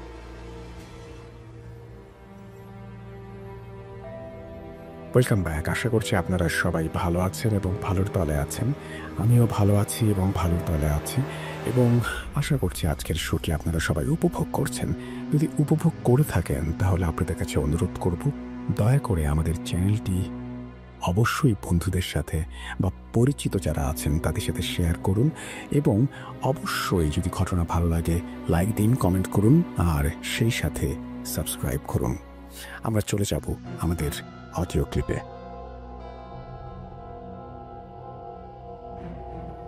আসসালামু আলাইকুম রাসেল ভাই ও প্রিয় লিসেনার্স, আশা করছি আপনারা সবাই ভালো আছেন এবং সুস্থ আছেন। আমি মোহাম্মদ সিফাত আলম আজ আপনাদের সামনে হাজির হয়েছি দুটি ঘটনা নিয়ে। আজকের ঘটনা দুটি আমি দুজন পৃথক পৃথক মানুষের কাছ থেকেই কালেক্ট করেছি। তো প্রথম যে ঘটনাটি আমি শেয়ার করব সেই ঘটনাটি আসলে একজন উবার ড্রাইভারের ঘটনা। তো এই যিনি আমার সাথে ঘটনাটি শেয়ার করেছেন উনি আসলে একজন উবার ড্রাইভার, আপনারা বুঝতেই পারছেন। তো উনার ঘটনাটি উনি আমাকে যেভাবে বলেছেন আমি সেভাবেই শেয়ার করছি। তার আগে হচ্ছে আমি উনার পরিচয়টা দিয়ে নিই। উনার পরিচয়, উনার নাম সামিন। উনি একজন উবার ড্রাইভার। উনি মোটামুটি বলতে গেলে করোনার কিছুদিন আগে থেকে উনি উবার চালান। আর করোনার সময় যেহেতু অনেকের চাকরি চলে গিয়েছিল তাই উনি আসলে উবার চালানোর পেশাটাই বেছে নিয়েছিলেন, যদিও ওনার উবার চালানোর পেছনের কারণটা আসলে ভিন্ন। তো আমি সরাসরি ঘটনায় চলে যাচ্ছি উনি আমার সাথে যেভাবে শেয়ার করেছেন। শুরুতেই উনি সবাইকে সালাম জানিয়েছেন এবং আমি এখন ওনার ভাষাতেই ঘটনাটি শেয়ার করছি। আসসালামু আলাইকুম, আমার নাম সামিন। আমি একজন উবার ড্রাইভার। আমার ঘটনা শুরুর আগে আমি আমার পরিবারের কিছু বর্ণনা আপনাদের সামনে দিতে চাচ্ছি। আমার পরিবারে আমার বাবা, আমার মা, আমার দুই বড় বোন এবং আমি। আমার বাবা একটা সময় উবার চালাতেন। ব্যাপারটা এমন ছিল না যে করোনার যখন সময় ছিল তখন চাকরিচ্যুত হওয়ার কারণে বাবা উবার চালাতেন। বাবা আসলে অনেক আগে থেকেই উবার চালাতেন। ওনার গাড়ি চালানোর একটা আলাদা ধরনের শখ ছিল। উনি যখনই গাড়ি নিয়ে বের হতেন দেখা যেত যে উনি বিভিন্ন জায়গায় বিভিন্ন দূরে দূরে ভ্রমণের উদ্দেশ্যে চলে যেতেন। তো সেখান থেকে আসলে ওনার উবার চালানোর শখটা শুরু। তো উনি উবার চালাতেন। আমিও বেশ কয়েকবার বাবাকে বলেছিলাম যে বাবা, আমিও তোমার মাঝে মাঝে একটু চালাতাম গাড়িটা, উবার চালাতাম, তাহলে হয়তোবা আমাদের ফ্যামিলি ইনকামটা একটু আগের থেকে একটু ভালো হতো। কারণ বাবা নর্মালি দিনের বেলা উবার চালাতেন আর আমি চাইছিলাম যে আমি রাতের বেলা 12টার পর থেকে চালাই। তাহলে হয় কি, এয়ারপোর্ট থেকে যে সমস্ত মানুষজন বিভিন্ন দেশ থেকে আসেন তারা হচ্ছে রাতের বেলা উবারে জার্নিটা করেন। তো তখন মোটামুটি বেশ ভালো অঙ্কের একটা ইনকাম করা যায়, কারণ তারা বিভিন্ন সময় বিভিন্ন দূর দূরান্তে ভ্রমণ করেন জন্যে সেখানে উবার চালানোটা বেশ সুবিধাজনক। আর রাতের বেলা ফ্লাইট থাকে তো সেজন্যে মোটামুটি ভালো যাত্রীও পাওয়া যায়। কিন্তু বাবা আমার কথা কখনোই শোনেননি। উনি বারবার বলেছেন যে তোমার লেখাপড়া আছে, তুমি লেখাপড়া করো, তোমার এখন এসব করার সময় না, লেখাপড়া করে ভালো একটা চাকরি বাকরি করবা, এসব তোমার করার প্রয়োজন নেই। আমি বাবা আমার তোমাদেরকে খাবার দাবার, তারপরে তোমাদের থাকার বাসস্থান, কাপড় চোপড় এসব প্রোভাইড করতে হয়। তো সেই ক্ষেত্রে এটা আমি করতে পারি, সেটা তোমরা করতে পারো না। তো বাবা একেবারে নাছোড়বান্দা, উনি সবসময় আমাকে বারণই করতেন। তো প্রত্যেকবারের মধ্যে এবার বারণই করে দেন। আমার ব্যাপারে একটু বলি, আমি একজন স্টুডেন্ট ছিলাম তখন। আমি তখন বিএসসি সেকেন্ড ইয়ারে পড়তাম। আমার বিএসসিতে থাকার কারণে মোটামুটি কলেজে ভার্সিটিতে রেগুলার ক্লাস করতে হতো। তো ক্লাস করতে হতো জন্যে আমি তো দিনের বেলা সময় পেতাম না। যেহেতু দিনের বেলা সময় পেতাম না সেই জন্যই আমি বাবাকে বলেছিলাম যে আমি রাত্রের বেলা উবারটা চালাই। তো বাবা তো রাজি হননি। তো এভাবেই আমাদের দিনগুলো ঠিকঠাক কেটে যাচ্ছিল, দিন কাটছে আর আমাদের পরিবারের অবস্থাও আগের মতোই আছে। একটা সময় হয় কি, আমার বাবা একদিন রাতের বেলা উবার চালাতে বের হন এবং বাসায় আসেন। উনি আগের দিন কিছুটা অসুস্থ ছিলেন, যদিও আমরা তখন বুঝিনি, কারণ আমাদের কাছে এত পরিমাণ টাকা পয়সাও ছিল না যে হচ্ছে সামান্য পরিমাণ অসুস্থতার জন্য মানুষ যে ডাক্তারটা দেখায় সেটার জন্য আমাদের ওরকম সুযোগ সুবিধা তো ছিল না। তো বাবার অসুস্থতার পর মানে 2 দিন উনি আর উবার চালাননি। তৃতীয় দিন বাবা একটু উঠে গাড়ি নিয়ে বের হতে যাওয়ার সময় উনি মানে হুট করে গাড়ির সামনে পড়ে যান। তো আমরা সবাই যখন বাইরে বেরিয়ে দেখি যে বাবা পড়ে গিয়েছে, তখন বাবার কাছে আমরা যখন যাই তখন দেখি যে বাবার শ্বাস-প্রশ্বাস চলছে এবং বাবা অজ্ঞান হয়ে আছেন। তো বাবাকে আমরা দ্রুত হসপিটালে নিয়ে যাই। হসপিটালে নিয়ে যাওয়ার পর ডাক্তার আমাদেরকে বলেন যে বাবার স্ট্রোক হয়েছে এবং অবস্থা খুবই সিরিয়াস। মানে উনি আর সার্ভাইভ নাও করতে পারেন, আর যদি সার্ভাইভ করেনও তারপরেও হয়তো প্যারালাইজড হয়ে থাকবেন। তো সেখানে প্রায় 2-3 সপ্তাহের মতো চিকিৎসা হয়, বাবাকে আইসিইউতে রাখা হয়, অনেক টাকা খরচ হয়। আমাদের সেভিংসে যত টাকা ছিল সব আমাদের একদম পানির মতো বেরিয়ে যায়। টাকাটা আসলে বড় ফ্যাক্ট ছিল না, ফ্যাক্ট ছিল বাবার ঠিক হওয়াটা। কারণ আমাদের পরিবারে বাবাই একমাত্র মানুষ ছিলেন যিনি রোজগার করতেন। বাবা ছাড়া তো আর কেউ রোজগার করতেন না। যেহেতু মানে রোজগার করার ব্যক্তি একজনই, তো সেই ক্ষেত্রে বাবা যদি রোজগার না করেন তাহলে আমাদের সংসার চলবে কী দিয়ে? তাই আমরা বাবার চিকিৎসার কাজে খুব তোড়জোড় লাগাই যে বাবা দ্রুত সুস্থ হয়ে যাবে, নিয়ে আশা করছিলাম। আমরা আল্লাহর কাছে দোয়া করছিলাম যে আল্লাহ দ্রুত আমার বাবাকে সুস্থ করে দিন। কিন্তু আসলে মানুষ যা চায় সবসময় তো সেটা হয় না। তো মোটামুটি 20-22 দিন আইসিইউতে থাকার পর আমার বাবা ইন্তেকাল করেন। ইন্না লিল্লাহি ওয়া ইন্না ইলাইহি রাজিউন। তো বাবা মারা যাওয়ার পর সব দায়িত্ব আমার কাঁধে চলে আসে, কারণ বাড়ির একমাত্র ছেলে আমি। আমার ফ্যামিলিতে আরও 3 বোন আছে, তো তাদেরকে দিয়ে তো আর কাজ করানো সম্ভব না। এটা তো আমি মানে ভাই হিসেবে এবং বাসার একজন কর্মক্ষম পুরুষ হিসেবে এটা আমি কোনোদিনও চাইবো না। আমার মনে হয় এটা শুধু আমি না, এটা কেউই চাইবে না। তো বাবার ইন্তেকালের পর উবার চালানোর দায়িত্বটা আমি নিয়ে নেই। আমি চিন্তা করি যে আমার যেহেতু কলেজ থাকে সকালবেলা, তো আমি কলেজে সকালবেলা গিয়ে এই বাসায় এসে ঘুম দিব এবং রাতের 12টা বা 11:30 পর থেকে আমি উবার নিয়ে বের হবো এবং ভোর 5টা পর্যন্ত আমি উবারটা চালাবো। চালানোর পর বাসায় এসে তারপর ফ্রেশ ট্রেশ হয়ে নামাজ পড়ে ঘুম দিব। ঘুম থেকে উঠে আবার মানে ভার্সিটিতে যাব। এই ছিল আমার আর কি চিন্তাভাবনা। তো সেই অনুযায়ী আমি কাজ করতাম রেগুলার। 12টা 12:30 বা 11:30টার মধ্যে আমি বেরিয়ে যেতাম, বেরিয়ে আবার 5টার দিকে ফিরে আসতাম। মোটামুটি বেশ ভালোই ইনকাম হচ্ছিল, এমন না যে ইনকাম খারাপ হচ্ছিল। কারণ আমি মেনলি টার্গেট করেছিলাম আমাদের এখানে যে এয়ারপোর্টটা আছে সেই এয়ারপোর্টের আশেপাশের এরিয়াটা।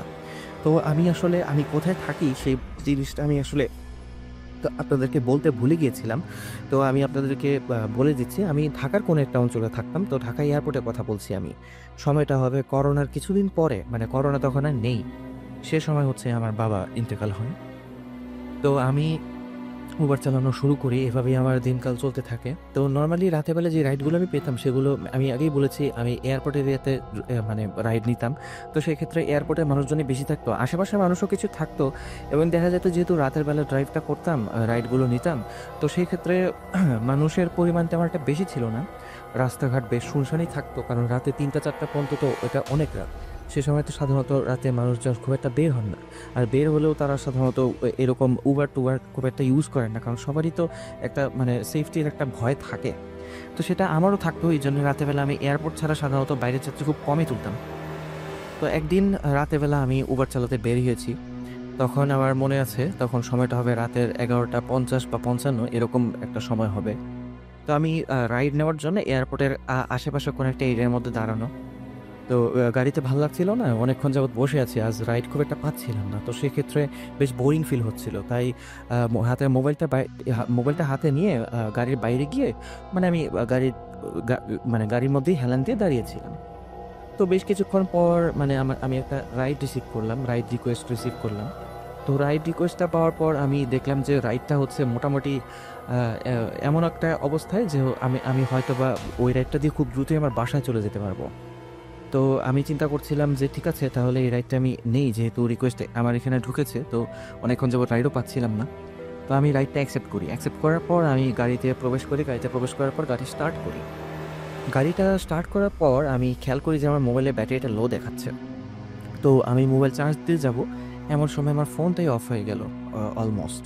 তো তো আমি মানে ফোন চার্জ দিচ্ছি কিন্তু ফোন খুব একটা ওরকমভাবে চার্জ নিচ্ছে না। দেখা যাচ্ছে যে আমি গাড়ি চালিয়ে যে ডেস্টিনেশনে যাচ্ছি, আমি যে পিক আপ পয়েন্ট আছে সেখানে যে যাচ্ছি, সেখানে যেতে যেতে মোটামুটি ৫ থেকে ১০ মিনিট তো লাগেই। সাধারণত একটা মোবাইল চার্জ করলে সেটা ৫ থেকে ১০ মিনিটের মধ্যে অন্তত ৫ থেকে ৬% চার্জ তো উঠবেই, যদি সেটা ফাস্ট চার্জ সাপোর্টও না করে। আমারটা তো ফাস্ট চার্জ সাপোর্ট করতো, সেক্ষেত্রে এটা তো মোটামুটি ২০ থেকে ৩০% চার্জ উঠে যাওয়ার কথা ছিল, কিন্তু সেটা উঠেনি।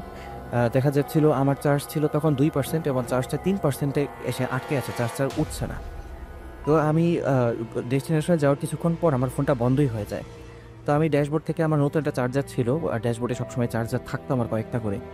তো আমি ড্যাশবোর্ড থেকে চার্জার বের করে আবার চার্জ লাগিয়ে চিন্তা করলাম যে আচ্ছা যেহেতু ডেস্টিনেশনে এসে গিয়েছি, তো ডেস্টিনেশন আসার পরে যেহেতু ফোন বন্ধ হয়েছে, তাই হচ্ছে ওই প্যাসেঞ্জারের কাছে হয়তো বা নোটিফিকেশন গিয়েছে যে আমি গাড়ি নিয়ে বাইরে দাঁড়ানো। তো আমি দাঁড়িয়ে আছি ফোন চার্জ দিয়ে গাড়ির বাইরে। কিছুক্ষণ পর এক মহিলা, বোরকা পরা এক মহিলা এলেন। উনি এসে আমার মানে হুট করেই পেছনের দরজা খুলে গাড়িতে ঢুকে পড়লেন, আমার সাথে কোনো কথাও বললেন না। আমি গাড়িতে ঢুকে জিজ্ঞেস করলাম যে আপনি কোথায় যাবেন? তখন উনি আমাকে বললেন যে কেন, আমি তো আপনাকে অ্যাপে দেখাচ্ছে না আমি কোথায় যাব, আপনি আমাকে জিজ্ঞেস করছেন কেন এটা? তখন আমি ওনাকে বললাম যে আপা আমাকে মাফ করবেন, আমার আসলে ফোনটা বন্ধ হয়ে গিয়েছে। যেহেতু ফোনটা বন্ধ তাই আমি আসলে দেখতে পাচ্ছি না যে আপনি যাবেনটা কোথায়, আসলে আমাকে একটু বলে দিলে ভালো হয়। তখন উনি আমাকে বললেন আচ্ছা ঠিক আছে, তুমি গাড়ি চালাতে থাকো, আমি তোমাকে বলে দিব কোথায় কোন জায়গায় টার্ন নিতে হবে। তো আমি তার কথা মতো গাড়ি চালানো শুরু করলাম। গাড়ি চালাচ্ছি আমি। গাড়ি চালাতে চালাতে কিছু দূর যাওয়ার পর উনি বারবার আমাকে হাতের ইশারায় দেখাচ্ছেন যে ওনাকে মানে কোথায় নিয়ে যেতে হবে। এরকমভাবে যেতে যেতে একসময় মানে উনি আমাকে টার্ন নিতে বলেন, এবং খুব বিরক্তিকর ব্যাপার যেটা সেদিন ছিল, সেদিন প্রচণ্ড বৃষ্টি পড়ছিল এবং আমি কয়েকবার চিন্তা করেছিলাম যে যেহেতু রাইড পাচ্ছি না, তো আমি বাড়িতে চলে যাব কিনা, কারণ বেশ ভালো রকমের বৃষ্টি পড়ছিল। দেখতে দেখতে এমন একটা অবস্থা ছিল যে রাস্তায় পানি উঠতে শুরু করে দিয়েছে, এই টাইপের একটা বৃষ্টি ছিল সেদিন। তো বৃষ্টিতে চলতে চলতে একসময় দেখা গেল কি পানির লেভেলটা এতটুকু রাইজ হচ্ছে যে আমার গাড়ির চাকাটা অলমোস্ট প্রায় ডুবে যাচ্ছে পানির ভেতরে। তো আর চাকা ঢুকে আমি চিন্তা করছিলাম, চাকা যেহেতু এরকমভাবে পানিতে ডুবে যাচ্ছে, আমি বুঝতে পারছি গাড়ির সাইলেন্সারে যদি পানি ঢোকে তাহলে তো গাড়িটা বন্ধ হয়ে যাবে। বারবার এইটা নিয়ে আমি ভয় পাচ্ছিলাম যে যদি রাস্তায় গাড়ি কখনো বন্ধ হয়ে যায়, সেক্ষেত্রে আমি বা যে প্যাসেঞ্জার আমার সাথে আছেন, আমরা দুজন তো গাড়িতে বসেই বা কীভাবে থাকবো, আর আমি ওনাকে পৌঁছে বা কীভাবে দেবো না ডেস্টিনেশনে। তো কিছুদূর যেতে যেতে মানে বারবার আমি এই টেনশন করছিলাম যে কি হয় না হয়, গাড়ি যদি আমার বন্ধ হয়ে যায়। এবং টেনশন করতে করতে মহিলা আমাকে একবার কিছু দূর যাওয়ার পর একটা পাশে মানে হাতের বাম পাশে একটা মানে কাঁচা রাস্তার দিকে দেখিয়ে বললেন ওই রাস্তাটা নিতে। উনি আমার সাথে কোনো কথা বলছিলেন না, জাস্ট উনি হাতের ইশারায় বলছিলেন, আর আমি ওই মিরর ভিউতে ওনাকে দেখছিলাম যে উনি আমাকে কি বলছেন। তো আমি বাম পাশের রাস্তায় গেলাম, যাওয়ার পর দেখি যে রাস্তাটা হচ্ছে মাটির রাস্তা এবং বেশ উঁচু নিচু। আমার গাড়ি রীতিমতো সেখানে ধাক্কা খাচ্ছে আর মানে জাম করছে, এরকম মনে হচ্ছে গাড়ির চাকাগুলো খুব দ্রুত ওঠানামা করছে। রাস্তাটা খুব বাজে ছিল। তো কিছু দূর যাচ্ছি, যাওয়ার পর আমি ওনাকে জিজ্ঞেস করছি যে আপা এই রাস্তাটা তো ভালো না, এই রাস্তা দিয়ে না আসলে কি হতো না? আমি এই কথা বলে কিছুক্ষণ চুপ করে বসে রইলাম কোনো একটা উত্তরের অপেক্ষায়, কিন্তু উনি আমাকে কোনো উত্তর দিলেন না। আর যেহেতু উনি আমাকে উত্তর দিলেন না, তাই আমি মানে নিজের মতো গাড়ি চালাতে থাকি এবং কিছুক্ষণ যাওয়ার পর মোটামুটি ৫ থেকে ১০ মিনিট যাওয়ার পর আমি ওকে জিজ্ঞাসা করলাম আচ্ছা আপা এই রাস্তায় আর কতক্ষণ আমাকে গাড়ি চালাতে হবে? তারপর উনি বললেন মানে উনি কিছু তখন উনি কিছু বললেন না, উনি শুধু হাতের ইশারায় জাস্ট আমাকে সামনের দিকে এগোনোর জন্য ইশারা করলেন। আমি আর সামনে এগোচ্ছি। তো এগোতে এগোতে কিছু দূর যাওয়ার পর আমি একটা মানে মাজার শরীফের মতো দেখতে পাই। তো উনি মাজার শরীফের কাছে এসে আমাকে আমার পিঠে হাত রাখেন, মানে গাড়ি থামানোর জন্য বলেন। আমি অবাক হয়ে যাই যে উনি মুখে কোনো কথা বলছেন না, কিন্তু উনি মানে হাতের ইশারায় এই যে গাড়ি থামাতে হবে সেটা আমার পিঠে হাত রেখে বলছেন, কোথায় যাবেন না যাবেন, কোথায় টার্ন নিতে হবে সেটা মুখে না বলে আমাকে উনি মানে হাতের ইশারায় বলছেন। নরমালি তো ব্যাপারটা এরকম হয় যে আমরা যদি মানে যখন কোনো রিকশায় উঠি, যদি রিকশাওয়ালা আমাদের গন্তব্য না চিনে থাকেন, তাহলে আমরা ওনাদেরকে বলে দিই যে আপনি হাতের ডান দিকে যান, এখন বাঁয়ে যান, এখন সোজা যান, এটা ওনাদেরকে আমরা বলে দিই। কিন্তু ওই মহিলা আমাকে এইসব কিছুই বলছিলেন না, উনি শুধু হাতের ইশারায় আমাকে মানে দেখিয়ে দিচ্ছিলেন যে এদিকে যেতে হবে। আমি ভাবছিলাম হয়তো উনি কথা বলতে খুব একটা পছন্দ করেন না। তো সেক্ষেত্রে উনি যেভাবে আমাকে ইশারা করছেন আমি সেভাবেই চালাচ্ছিলাম। তো ওই মাজারের সামনে গিয়ে থামলাম। থামার পর আমি ওনাকে বললাম যে ঠিক আছে তাহলে এখন আমার ভাড়াটা আমাকে মিটিয়ে দিন, আমি এখন চলে যাই।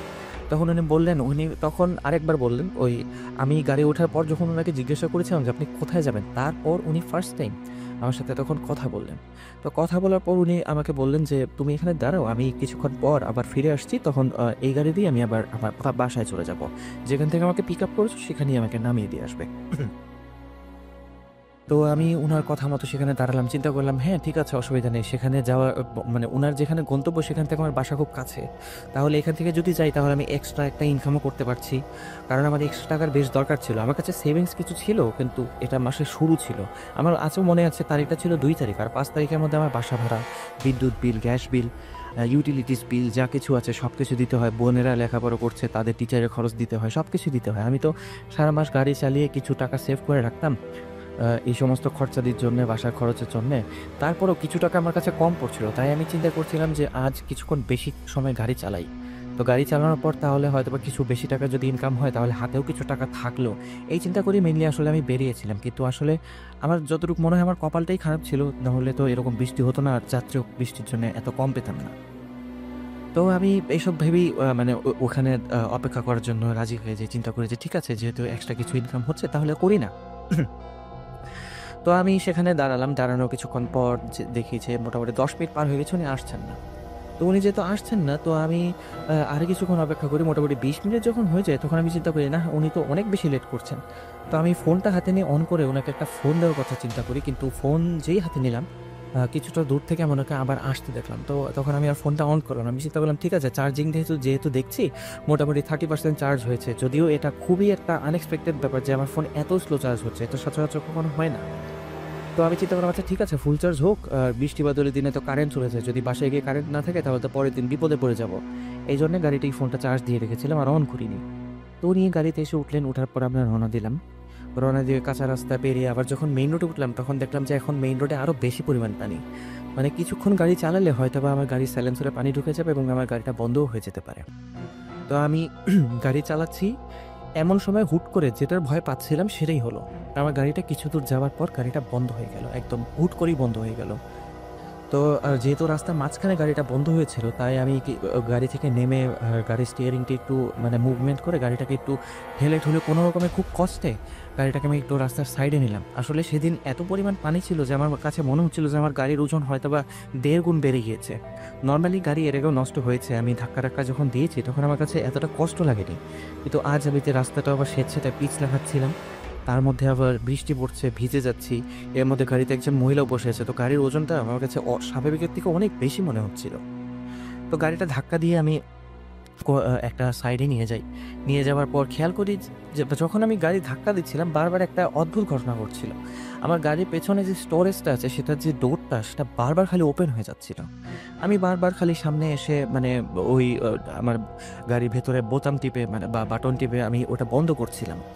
তো যতবারই বন্ধ করি আমি মোটামুটি ৩ থেকে আমার যতটুকু মনে পড়ে ৩ থেকে ৪ বার আমি গাড়িটা পেছন থেকে ধাক্কা দিই। কারণ যেহেতু মাঝখানে ছিল গাড়িটা, তো ধাক্কা দিতে বারবার প্রথমবার ধাক্কা দিলাম।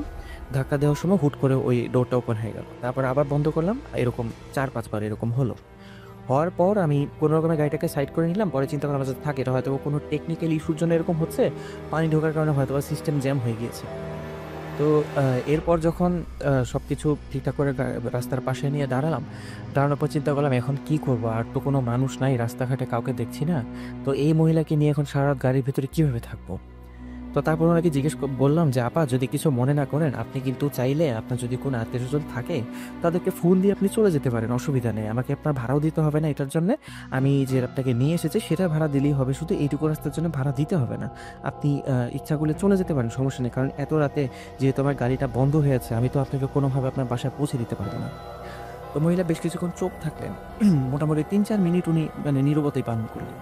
তো এরপর উনি হুট করে আমাকে বললেন যে শোনো, একটা কথা বলি তোমাকে। আমি জিজ্ঞেস করলাম যে জি বলেন। উনি বললেন আমাকে আমার বাসা থেকে পিক আপ করেছে কে? তখন আমি উত্তর দিলাম যে হ্যাঁ, আমি করেছি। তখন বলল ঠিক আছে, তাহলে যেহেতু আমাকে তুমি পিক আপ করেছো তাহলে তুমি আমাকে বাসায় পৌঁছায় দেবে। এই কথাটা শুনে আমি বেশ বিপদেই পড়ে গেলাম যে আমি এটা কীভাবে করব। কারণ আমি তাকে বললামও যে এখন তো অনেক রাত, আর গাড়ি ঠিক হতে মোটামুটি সকাল হয়ে যাবে। আর সকাল এতক্ষণ পর্যন্ত আপনি গাড়িতে আমার সাথে কীভাবে ওয়েট করবেন? উনি বললেন যে আমার কোনো সমস্যা নেই। এই কথা বলে উনি চুপচাপ বসে রইলেন। আমি বুঝতে পারলাম যে উনি ওনার মানে সিদ্ধান্তে অনড়, উনি কিছুতেই মানে গাড়ি থেকে নামবেন না। এমনও হতে পারে যে উনি হয়তোবা ভয় পাচ্ছিলেন যে রাতের বেলা এরকম বৃষ্টি বাদলের দিনে এরকম মানে পানির রাস্তায় উনি যাবেন কীভাবে বা কোথায় যাবেন। তো এই জন্য হয়তো উনি ভয়ও পাচ্ছিলেন। তো আমি চিন্তা করলাম যাতে ঠিক আছে, উনি থাক, অসুবিধা নেই। তো আমার আবার মানে এতক্ষণ যাবৎ বাইরে ছিলাম আর বৃষ্টি ছিল। তো তো আমার হুট করে প্রকৃতিটাকে সাড়া দেওয়ার জন্য আমার একটু গাড়ির বাইরে বের হই। বাইরে বেরিয়ে দেখি যে রাস্তার পাশে একটা ঝোপঝাড় আছে, সেখানে গিয়ে আমি একটু হালকা হয়ে নিই। তো হালকা হয়ে যখন আমি পেছনের দিকে মুড়ি, আমি মানে অবাক হয়ে যাই যে আমার গাড়ি মানে স্টার্ট হয়ে বসে আছে। যেখানে আমার গাড়িকে আমি বহুতবার সেলফ দিয়েও মানে স্টার্ট করার চেষ্টা করেছি, কিন্তু স্টার্ট হয়নি। বা আমি আমার কাছে যতটুকু মনে হচ্ছে যে গাড়ির ব্যাটারিও ডেড হয়ে গিয়েছে। মানে গাড়ির কোনো, আমি যে সেলফ দিচ্ছি গাড়ির কোনো প্রতিক্রিয়াই নেই, মানে স্টার্ট হওয়াতে দূরের কথা, কোনো সাউন্ডও হচ্ছে না।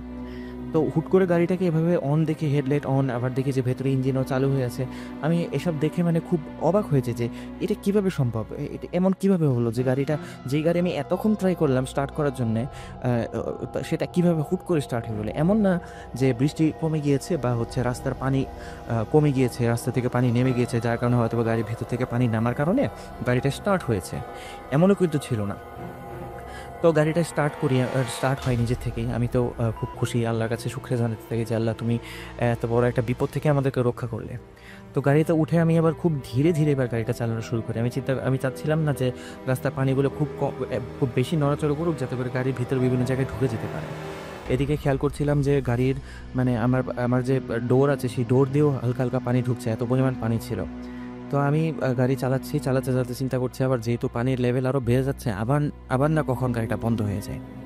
এরকম ভয় পেয়ে আমি ধীরে ধীরে সামনের দিকে অগ্রসর হচ্ছি। স্পিড বেশ কম, মোটামুটি আমার যতটুকু মনে হয় 20-25 কিলোমিটারের মতো স্পিড ছিল আমার তখন। তো গাড়ি চালাতে চালাতে হুট করে আবার একই কাজ হলো, যেটার ভয় পাচ্ছিলাম সেটাই হলো, গাড়িটা আবার রাস্তায় বন্ধ হয়ে গেল। রাস্তায় আবার বন্ধ হয়ে যাওয়ার পর আমি তখন বেশ নিরাশ হয়ে গেলাম। বারবার আল্লাহকে বলছিলাম যে আল্লাহ, এটা কোন বিপদে ফেললে আজকে, এরকম কিভাবে কি করব, আমার শরীরটা আবার চলছে না। একে তো বৃষ্টি ভিজেছি, ঠান্ডাও লাগছে, মাথা মুছতে পারিনি, নাক দিয়ে পানি পড়ছে, আর খুব হাঁচিও আসছে, আর খুব ঘুমও ধরছে আমার, কারণ বোরিং লাগছে খুব। শুধু শুধু এভাবে কীভাবে বসে থাকা যায়। তো এই কারণে আমি চিন্তা করলাম যে এখন যদি বাসায় একটু ঘুমাতে পারতাম তাহলে হয়তো খুব শান্তি পেতাম, কিন্তু সেটাও হলো না। গাড়িটা বন্ধ হয়ে পড়েছে। আমি তখন ওনাকে আবার বললাম যে আপা, আপনি কিন্তু চাইলে আসলেই চলে যেতে পারেন, কারণ আপনি তো দেখতেই পাচ্ছেন যে আমার গাড়িটা বারবার বন্ধ হয়ে যাচ্ছে। আর যেহেতু এটা বারবার বন্ধ হয়ে যাচ্ছে, সামনে পানি বেশি, বৃষ্টি আরও বাড়ছে। এতক্ষণ যেরকম বৃষ্টি পড়ছিল তার থেকেও অনেক বেশি বৃষ্টি এখন হচ্ছে। আর যেহেতু বৃষ্টি বাড়ছে, সেক্ষেত্রে তো এমনও হতে পারে যে বৃষ্টি আরও বাড়বে বা এরকম অবস্থায় থাকবে। আর যদি বৃষ্টি এরকম থাকে আর রাস্তায় পানিও এরকম থাকে, তাহলে তো গাড়ি স্টার্ট হয়েও কোনো লাভ নেই। কারণ হচ্ছে গাড়ি স্টার্ট হলে কিছুক্ষণ পরে আবার বন্ধ হয়ে যাবে, যেটা একটু আগে হলো। এরকম বারবার বন্ধ অন হলে তো আমাদের গন্তব্যে পৌঁছতে আজকে সারা রাত লেগে যাবে। উনি কোনো কথাই বললেন না, জাস্ট হাতের ইশারায় আমাকে যতটুকু বললেন যে চুপ থাকতে বললেন। তো এখন তো এই গাড়ির ভিতরে উনি আর আমি দুজনেই চুপচাপ বসে আছি, ভাল লাগছিল না। আমি তখন চিন্তা করে যে মোবাইলটা অন করে মোবাইলটা চালাতে থাকি, যদি একটু ভালো লাগে। তো যখনই মোবাইলে হাত দিতে যাব, তখন উনি আমাকে বললেন, তুমি কি করো, আমার সম্বন্ধে জানতে চাইলেন। তখন আমি বললাম যে আমি তো যেহেতু উবার চালাচ্ছি, তাহলে তো অবশ্যই উবার ড্রাইভার। তখন উনি আমাকে বললেন যে না, তুমি তো উবার চালাচ্ছ, ঠিক আছে, এটা ফ্যামিলির জন্য চালাচ্ছ, কিন্তু এমনিতে তোমার পেশাটা কি, তুমি কি লেখাপড়া করছো নাকি কোনো চাকরির বাইরে এটা কি পার্ট টাইম হিসেবে করছো কিনা। আমি আসলে এমন কোনো মানুষ ছিলাম না যে একটা অপরিচিত মানুষ আমার কাছে কোনো কিছু জানতে চাইলেই আমি তার কাছে সেটা বলে দেবো বা জিনিসপত্র খুব একটা শেয়ার করবো। আসলে মানুষ হিসেবে বেশ ইন্ট্রোভার্টেড একটা মানুষ। আমি খুব কথাবার্তা খুব একটা বলতে চাই না বা বলতে পারিও না, আসলে মানুষের সাথে মিশতে পারি না খুব একটা আমি। তো যেহেতু মিশতে পারি না, তাই দেখা যায় যে প্রয়োজন ছাড়া কারোর সাথে তেমন একটা কথা বলিও না। যতগুলো প্যাসেঞ্জার আমি আমার এখানে রাইড শেয়ারিং যদি উঠাই, তাদেরকে আমি জাস্ট ডেস্টিনেশনটা কখনো যদি প্রয়োজন পড়ে তাহলে জিজ্ঞাসা করি, আর প্রয়োজন না পড়লে অ্যাপে যদি দেখাতে থাকে, অ্যাপে তো নর্মালি দেখায়, যদি কোনো কারণে জিজ্ঞেস করতে হয় সেক্ষেত্রে জিজ্ঞেস করে নিই। কারণ অনেক সময় অনেকে করতো কি, ডেস্টিনেশনটা মিডওয়েতে চেঞ্জ করে দিত, তখন রিজন জিজ্ঞেস করতে হতো। সেক্ষেত্রে হচ্ছে আমি তাদের সাথে টুকটাক কথাবার্তা বলতাম, যতটুকু না বললেই না। তো উনি আমাকে জিজ্ঞেস করতে থাকেন যে আমি কী করি। তখন আমি বললাম যে আমি একজন ছাত্র, বর্তমানে আমি বিএসসি সেকেন্ড ইয়ারে পড়ছি। তখন উনি আমাকে বললেন যে তোমার বাবা মা কয়জন আছে ফ্যামিলিতে। আমি বললাম যে আমার বাসায় আছে আমার মা, আমার 3 বোন। তখন উনি জিজ্ঞাসা করলেন যে তোমার বাবার খবর কি, তোমার বাবার কথা তো বললে না। তখন আমি বললাম যে আজ থেকে কয়েক মাস আগে আমার বাবা ওই স্ট্রোক করে মারা গিয়েছিলেন। মোটামুটি 20 দিনের মতো আইসিইউতে থাকার পর উনি আল্লাহর কাছে চলে যান। তখন উনি বেশ কিছুক্ষণ চুপ থাকেন। উনি চুপ করে বলেন যে আচ্ছা, তুমি যে এই বৃষ্টিবাদলের দিনে উবারটা চালাতে বের হয়েছ, সাধারণত মানুষ এরকম করতে চায় না, তো তুমি কেন বের হও, তোমার কি কোনো সমস্যা আছে বা তোমার লাইফে কি কোনো প্রবলেম আছে। তখন আমি তাকে বললাম যে খুব সহজ ভাষাতে উত্তর দিলাম যে প্রবলেম তো সবার লাইফেই থাকে, কারো লাইফে কম, কারো লাইফে বেশি। এখন দেখা যায় যে প্রবলেমের মানে ধরনগুলো আলাদা। কারো দেখা যায় টাকার সমস্যা আছে, কারো আবার দেখা যায় যে সুস্থতা নিয়ে সমস্যা আছে। এরকম বহুত প্রবলেম এক একজনের লাইফে এক একটা থাকে। তো আমি তাকে সেভাবে বুঝিয়ে বললাম যে সবার লাইফেই প্রবলেম থাকে, আমার লাইফে প্রবলেম আছে, বিভিন্ন ধরনের প্রবলেম। তখন উনি বললেন যে না, আমি তোমাকে বিভিন্ন প্রবলেমের কথা জিজ্ঞেস করিনি, আমি তোমাকে জিজ্ঞেস করলাম যে এই মুহূর্তে তোমার জীবনে কী ধরনের সমস্যা আছে। তো উনি যখন আমাকে এটা জিজ্ঞাসা করলেন তখন আমি বেশ অবাক হলাম যে উনি আমার কাছে এত কথা জানতে চাইছে কেন। তো কিছুটা অবাক হওয়ার পরেই আমি চিন্তা করলাম, আচ্ছা ঠিক আছে, যেহেতু উনি আমার কাছে জানতে চাইছেন তাহলে উত্তর দিয়ে দিই। এমনিতেই এখানে বসে বসে বোরিংই লাগছে, ওনার সাথে দু একটা কথা হলে হয়তো বা সময়টা কেটে যাবে, দেখতে দেখতে সকাল হয়ে গেলে তো ভালোই, ঠিক করানোর জন্য কেউ না কেউ তো পাবোই। তার সাথে কথা বলতে বলতে একসময় খেয়াল করি যে আমার পেছন থেকে মানে একটা হেডলাইটের আলো এসে পড়ছে। আমি খুব আগ্রহ নিয়ে পিছের দিকে তাকিয়ে চিন্তা করি যদি কেউ আসে তাহলে তো তার কাছ থেকে সাহায্য নিতে পারবো, আর সাহায্য নিতে পারলে তো দেখা যাবে যদি গাড়িটা স্টার্ট করতে পারে তাহলে কিছু দূর তো যেতে পারবো। এই চিন্তা করতে করতে যখন পেছনের দিকে তাকে তখন দেখি এক ভাই মোটরসাইকেলে করে আসছেন, এবং কিছু দূর আসার পরে আমাদের একটু কাছাকাছি আসার পরে মোটামুটি আমাদের থেকে 20-30 মিটার দূরে থাকা অবস্থায় ওনার মোটরসাইকেলটা বন্ধ হয়ে যায়। তো ওনার মোটরসাইকেল বন্ধ হয়ে গেলে উনি করে কি, মোটরসাইকেলটা যেহেতু মোটরসাইকেল, হাতে ধাক্কা দিয়ে উনি আস্তে আস্তে নিয়ে যেতে থাকেন। তা আমি তখন চিন্তা করতে থাকি, কি কপাল, আমি গাড়ি নিয়ে বেরোলাম, এটাকে তো ধাক্কা দিয়েও নিয়ে যেতে পারবো না, ওই ভাইটাই তো আমার থেকে ভালো আছে। তো এইসব চিন্তা করছিলাম কথা বলার মাঝখানে, তখন উনি হুট করে আমাকে বললেন যে তুমি কী চিন্তা করছো আমি কিন্তু বুঝতে পারছি। অন্যের মানে ভালো অবস্থা বা অন্যকে ভালো থাকতে দেখে নিজে কখনো মন খারাপ করতে হয় না, এটা ঠিক না। কারণ আল্লাহ এক একজনকে এক এক রকম রাখেন, এক একজনের ভাগ্য এক একভাবে লিখা, এক একজনের লাইফ এক এক রকম। তো সবাই যে এক ধরনের সুবিধা পাবে সেরকম কিন্তু না। তারপর উনি আমাকে বললেন, তাহলে তুমি তো আমাকে বললে না যে তোমার জীবনে এখন কি সমস্যা। তখন আমি বললাম যে আমার জীবনে এখন সবথেকে বেশি যেটা সমস্যা সেটা হচ্ছে আমার টাকার সমস্যা। কারণ আমার বাসায় 3 বোন, আমার থেকে বয়সে বড়, তাদের বিয়ে দিতে হবে, 1 নাম্বার সমস্যা। বিয়েতে তো অনেক খরচাদি, আজকালকার দিনে টাকা পয়সার মানে কোনো মূল্যই নেই। তাই বিয়ে দিতে হবে, অনেক খরচাদি আছে। 3 বোন, 3 জনের বিয়ে দিতে তো অনেক টাকা লাগবে। আর একটা জিনিস হচ্ছে, আমার বাবা আমার মানে সবসময় এটাই বলেছেন যে আমার মাকে যাতে সবসময় খেয়াল রাখে। উনি যাওয়ার আগে দিয়েও এটা বলে গিয়েছিলেন। যতটুকু কথা উনি বলতে পেরেছিলেন আইসিইউতে থাকা অবস্থায়, ওই সময় উনি বলে গিয়েছিলেন যে আমার মাকে যেন খুব ভালোভাবে দেখে রাখি। তো মায়ের প্রতিও তো সন্তান হিসেবে আমার কিছু দায়িত্ব আছে, তাকেও তো দেখাশোনা করার জন্য, দেখভাল করার জন্য আমার মোটামুটি টাকার প্রয়োজন আছে। তো উনি আমাকে বললেন, এছাড়া কি আর কোনো সমস্যা তোমার আছে? তখন আমি বললাম যে না, টাকার সমস্যা ছাড়া বর্তমানে আলহামদুলিল্লাহ আর কোনো সমস্যা নেই, পরিবারের সুখ শান্তি সবই আল্লাহর রহমতে আছে। তখন উনি আমাকে এমন একটা কথা বললেন যেটা মানে আমি শুনে খুবই অবাক হয়ে গেলাম। উনি আমাকে বললেন, আচ্ছা তোমার তো আরও একটা সমস্যা আছে, যেটা কথা তুমি আমাকে বললে না। তখন আমি বললাম যে না না, আমার আসলে বলার মতো আর কোনো সমস্যা এই মুহূর্তে নেই। তো উনি আমাকে তখন বললেন যে না, তোমার একটা সমস্যা আছে, তুমি যেহেতু বলছো না আমি বলি তোমাকে। তখন আমি বললাম জি হ্যাঁ বলুন। উনি বললেন যে আমি দেখলাম কিছুক্ষণ আগে যখন বাইরে গেলে তখন তুমি কিছুটা খোঁড়াতে গেলে, তোমার ডান পায়ে মনে হয় কোনো সমস্যা আছে, তাই না? তখন আমি বেশ অবাক হলাম যে এটা উনি লক্ষ্য করেছেন, তাহলে যেহেতু আমি বাইরে গিয়েছেন উনি লক্ষ্য করেছেন, যদিও উনি কথা বলছেন না কিন্তু সব কিছু লক্ষ্য ঠিকই করছেন। তো তারপর ওনাকে বললাম যে হ্যাঁ, এটা আমার ছোটোবেলা থেকে সমস্যা, অনেক ডাক্তার চিকিৎসক সব কিছু দেখিয়েছে, অনেক টাকা পয়সাও খরচ হয়েছে এটার জন্য, কিন্তু সব ডাক্তার বলেছে যে এটা চিকিৎসাযোগ্য কোনো সমস্যা না, এটা হচ্ছে জন্মগত সমস্যা, এটা কখনোই ঠিক হবে না। তো এটা সমস্যা খুব বেশি না ছিল না, আসলে আমার হাঁটতে প্রবলেম হতো কিন্তু আস্তে আস্তে আমার অভ্যাস হয়ে গিয়েছিল। তো উনি আমাকে বললেন, ঠিক আছে অসুবিধা নেই, আমি আল্লাহর কাছে দোয়া করবো তোমার সমস্যাগুলো যাতে সলভ হয়ে যায়। তো এই কথা বলে উনি আবার চুপ করে গেলেন, আর আমি আমার মতো কিছু কথা বলতে থাকলাম। বলতে বলতে একসময় থেমে গেলাম, কারণ একা একা কতক্ষণ কথা বলা যায়। তারপর আমার যেহেতু ঘুম পাচ্ছিল, আমি একটু গাড়ির সিটের মধ্যে হেলান দিয়ে, সিটটা একটু পিছের দিকে মুভ করে আমি একটু হেলান দিলাম সিটের দিকে হেলান দিয়ে আমি হুট করে ঘুমিয়ে যাই। তো ঘুম থেকে উঠে আমি হচ্ছে মানে আমার গাড়ির জানালার মধ্যে একটা টোকা শুনে, তো টোকা শুনে দেখি যে হাইওয়ে পেট্রোলিংয়ের যে পুলিশগুলো যায় তারা গাড়ি থামিয়ে আমাকে জিজ্ঞেস করছে যে ভাই তুমি গাড়ি এখানে দাঁড় করেছো কেন, মেইন রোডে দাঁড় করেছো কেন? তা আমি ওনাদেরকে বলি যে রাতেবেলা তো বৃষ্টি হচ্ছিল, তাই আমার গাড়িটা বন্ধ হয়ে গিয়েছিল, তাই এখানে দাঁড়িয়ে রয়েছে। তখন বললো যে ঠিক আছে, এখন তো এখান থেকে গাড়ি নিয়ে সরো। তো আমি পিছের দিকে তাকাবো যখন চিন্তা করলাম যে আচ্ছা, আমার যখন মাথায় হুঁশ ফিরল যে মহিলাটা কোথায়, তখন পিছের দিকে তাকিয়ে দেখি কেউ নেই। আমি এটাকে স্বাভাবিকভাবে নিলাম, চিন্তা করলাম হয়তো বা সকাল হয়ে যাওয়ায় উনি হয়তো অন্য কোনো গাড়িতে চলে গিয়েছে। তো আমি আমার মতো বাসায় চলে আসলাম। মনটা কিছুটা খারাপ ছিল যে উনি আমাকে তো যাওয়ার আগে ভাড়াও দিয়ে গেলেন না, আমার তো সারা রাতে জার্নিটাই লস হয়ে গেল, আর টাকা পয়সা যে দরকার ছিল কিছু সেটাও তো এলো না, এখন তো আবার ধার দেনা করতে হবে। তো এইরকম মন খারাপ করে বাসায় আসলাম। এসে হচ্ছে গাড়ির ব্যাক স্টোরেজ থেকে জিনিসপত্র বের করতে যাবে, এমন সময় খেয়াল করলাম আমার গাড়ির ব্যাক ডোরে ব্যাক স্টোরেজের মধ্যে 2টা সোনার বার মানে স্বর্ণের বার, বড় বড় স্বর্ণের বার। আমি এটা দেখে খুব অবাক হলাম, মানে চিন্তা করছিলাম যে এটা কীভাবে এলো এখানে। আমি স্বর্ণের বার দুটো হাতে নিই, হাতে নিয়ে দৌড়ে আম্মুর কাছে কি যাই, আম্মুকে গিয়ে বলি যে আম্মু দেখো গাড়ির ভিতরে দুটো স্বর্ণের বার পেয়েছি। তখন আম্মু স্বর্ণের বার দেখার থেকে আগে আম্মু যেটা খেয়াল করে সেটা হচ্ছে আমার পা। আম্মু বলে কী ব্যাপার, তুমি পা সোজা অবস্থায় কীভাবে দৌড়ে এলে? আমি তখন খেয়াল করি যে আসলেই তো আমার পা তো আর বাঁকা নেই, আমি তো সোজা অবস্থায় দৌড়ে আসলাম, আমার পা ঠিক হয়ে গিয়েছে। আমি চিন্তা করতে থাকি যেটা কীভাবে সম্ভব, যে যে ডাক্তাররা এত চেষ্টা করেও যেখানে আমার পা ঠিক করতে পারেননি সেখানে এই মহিলা জাস্ট বললেন যে উনি দোয়া করবেন, কীভাবে আমার পা ঠিক হয়ে গেল। আর ওনার সাথে দেখা হওয়ার পরে আমার পাটা ঠিক হলো, এটা কীভাবে সম্ভব, উনি উনি কে ছিলেন, আমি বারবার চিন্তা করতে থাকি। তখন আম্মু বললেন ঠিক আছে তোমার পা ঠিক হয়েছে, এটা আল্লাহর কাছে হাজার হাজার শুকরিয়া, কিন্তু এই যে যে সোনার বার দুইটা আছে এই দুইটা কিন্তু উনার আমানত, তো উনাকে ফোন করে এই বার দুটো ওনাকে দিয়ে দাও, হয়তো উনি ভুলে এই দুটো রেখে গিয়েছেন এখানে। তো আমি মানে ডেস্ক থেকে মোবাইল নিতে ভুলে গিয়েছিলাম, তো মোবাইল নিয়ে আসি। মোবাইল নিয়ে আসার পরে মোবাইলটা অন করি। মোবাইলটা অন করার পরে আমি যে রাইডটা নিয়েছিলাম সেই নাম্বারে ফোন দিই। ফোন দেওয়ার পরে এক মহিলা ফোন রিসিভ করেন।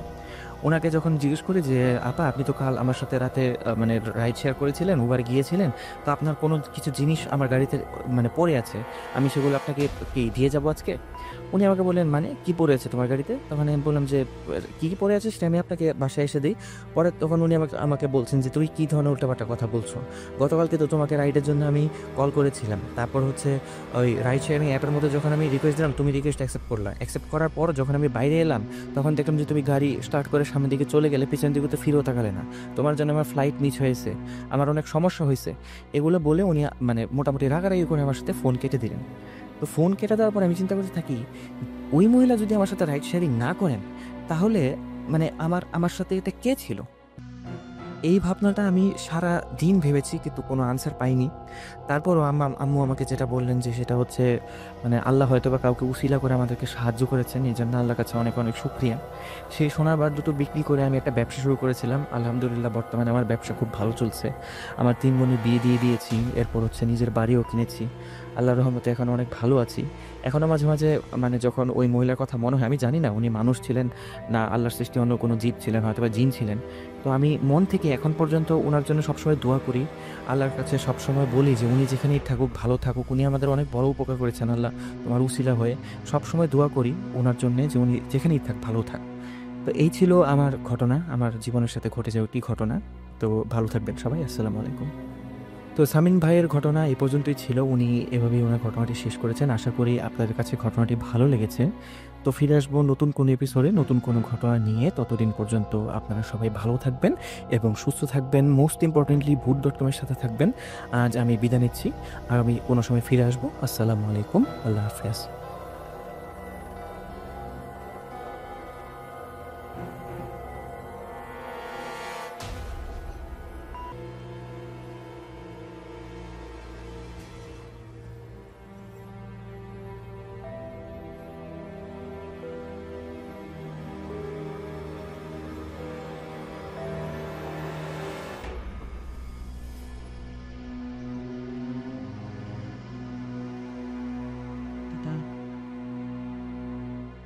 আমার আয়নার ভিতরে রোজ আমি আছি।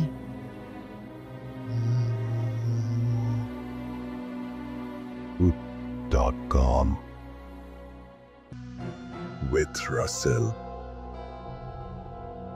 আরও একবার আপনাদের সবাইকে স্বাগত জানাচ্ছি আমি রাসেল। আশা করছি আপনারা সবাই ভালো আছেন এবং ভালোর তলে আছেন। আমিও ভালো আছি আর ভালোর তলে আছি। আমরা এখন কোনো কথা না বাড়িয়ে চলে যাব দ্বিতীয় অডিও ক্লিপে।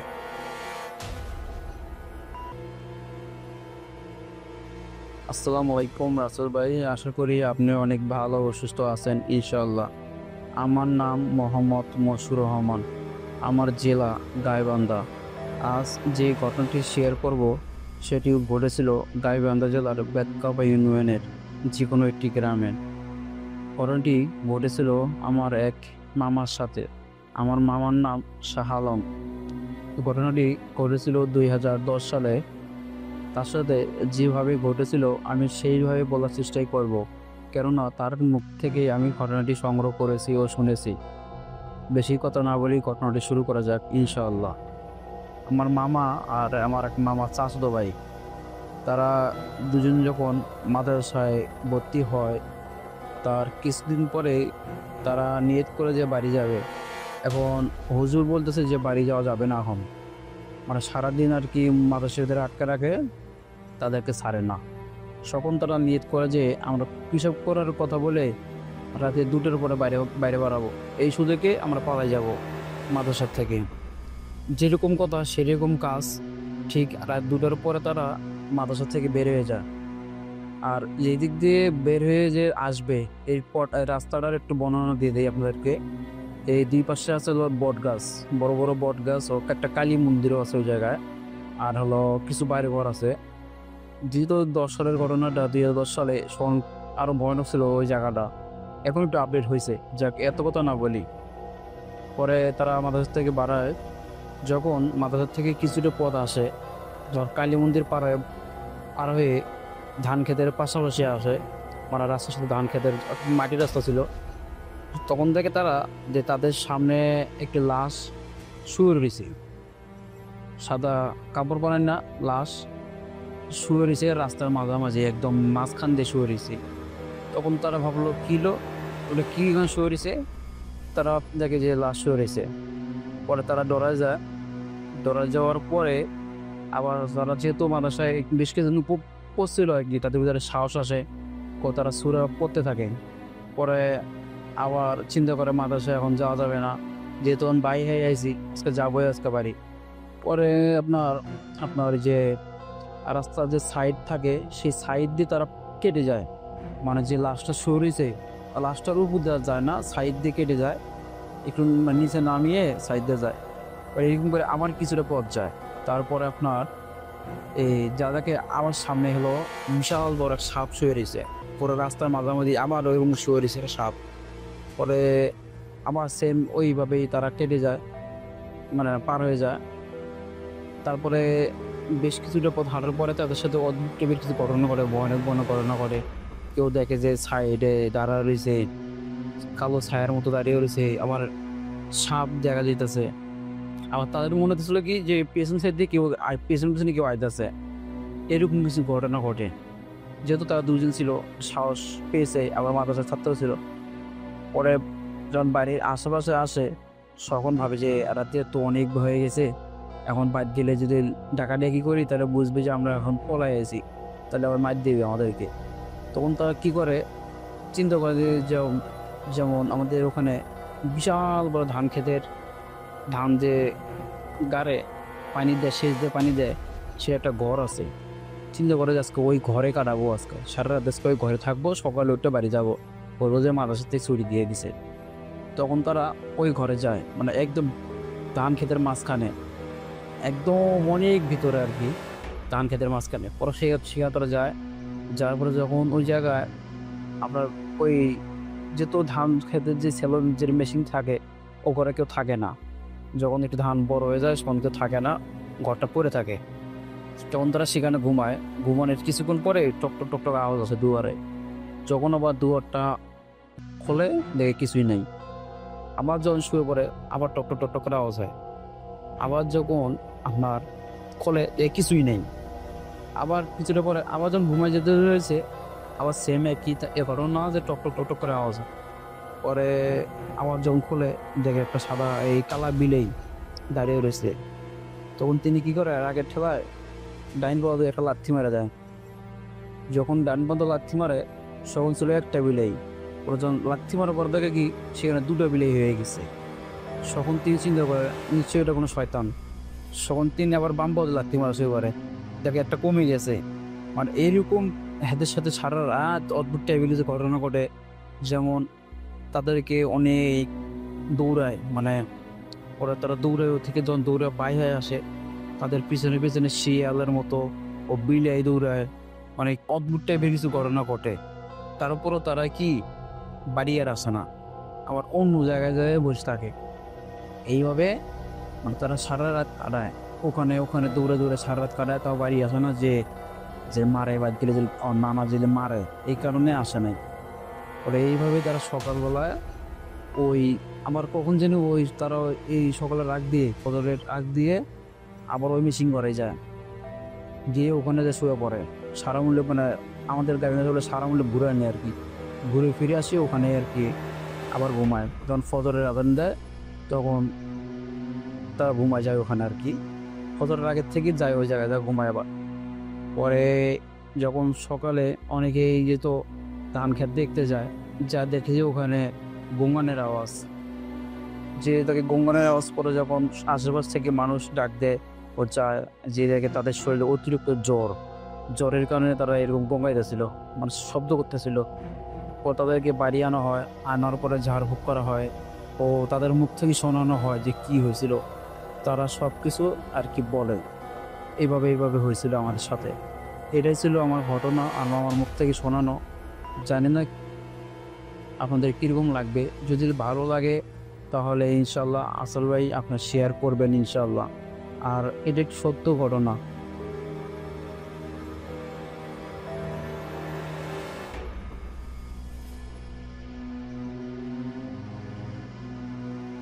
আবারও রাতের আঁধারে ভয়ের রাজ্য ফুড়ে ফিরেছি এই পুরনো সুরে।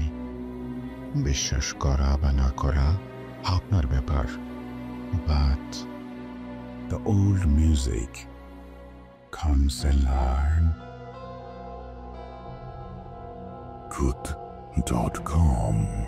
The fear returns with Russell. Welcome back, শুনছেন ভূত.com। আমি রাসেল আছি সাথে। আর কথা না বাড়িয়ে আমরা এখন তৃতীয় অডিও ক্লিপে যাব। যারা এখনও পর্যন্ত আমাদের চ্যানেলটি সাবস্ক্রাইব করেননি তারা অবশ্যই সাবস্ক্রাইব করুন এবং সেই সাথে বেল আইকনটি ক্লিক করতে ভুলবেন না। চলুন ঘটনায় যাওয়া যাক।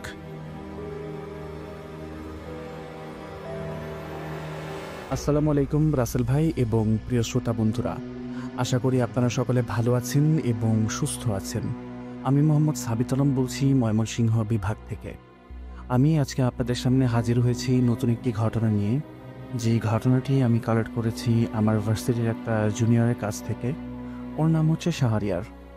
তো শাহরিয়ার আমাকে ঘটনাটি যেভাবে বলেছে আমি সেইভাবে নিজের ভাষায় আপনাদের সামনে উপস্থাপন করছি। তো চলুন ঘটনায় যাওয়া যাক। শাহরিয়ার আমাকে বলে যে ময়মনসিংহে তারা 3 জন কাজিন ছিল একসাথেই, ফ্যামিলি নিয়ে।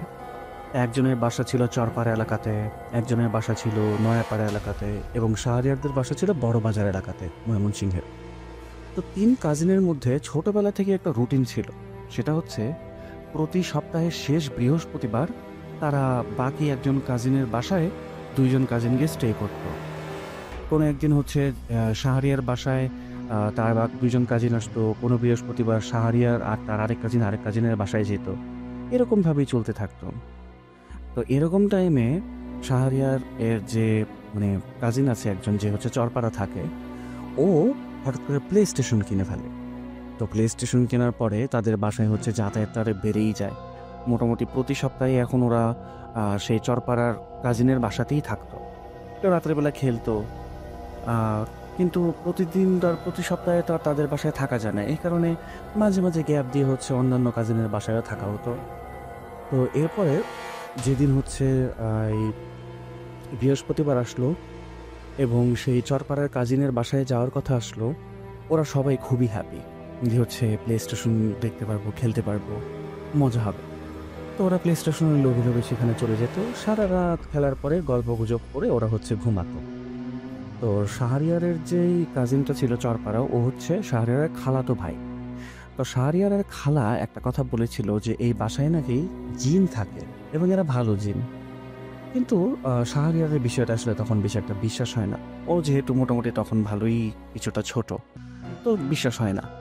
বিশ্বাস না হওয়ার কারণে ও হচ্ছে মজা ওড়াতে থাকে যে ধৌর জিন বলতে কিছু হয় নাকি, এগুলো আসলে ভুয়া কথাবার্তা, এগুলো কিছু না।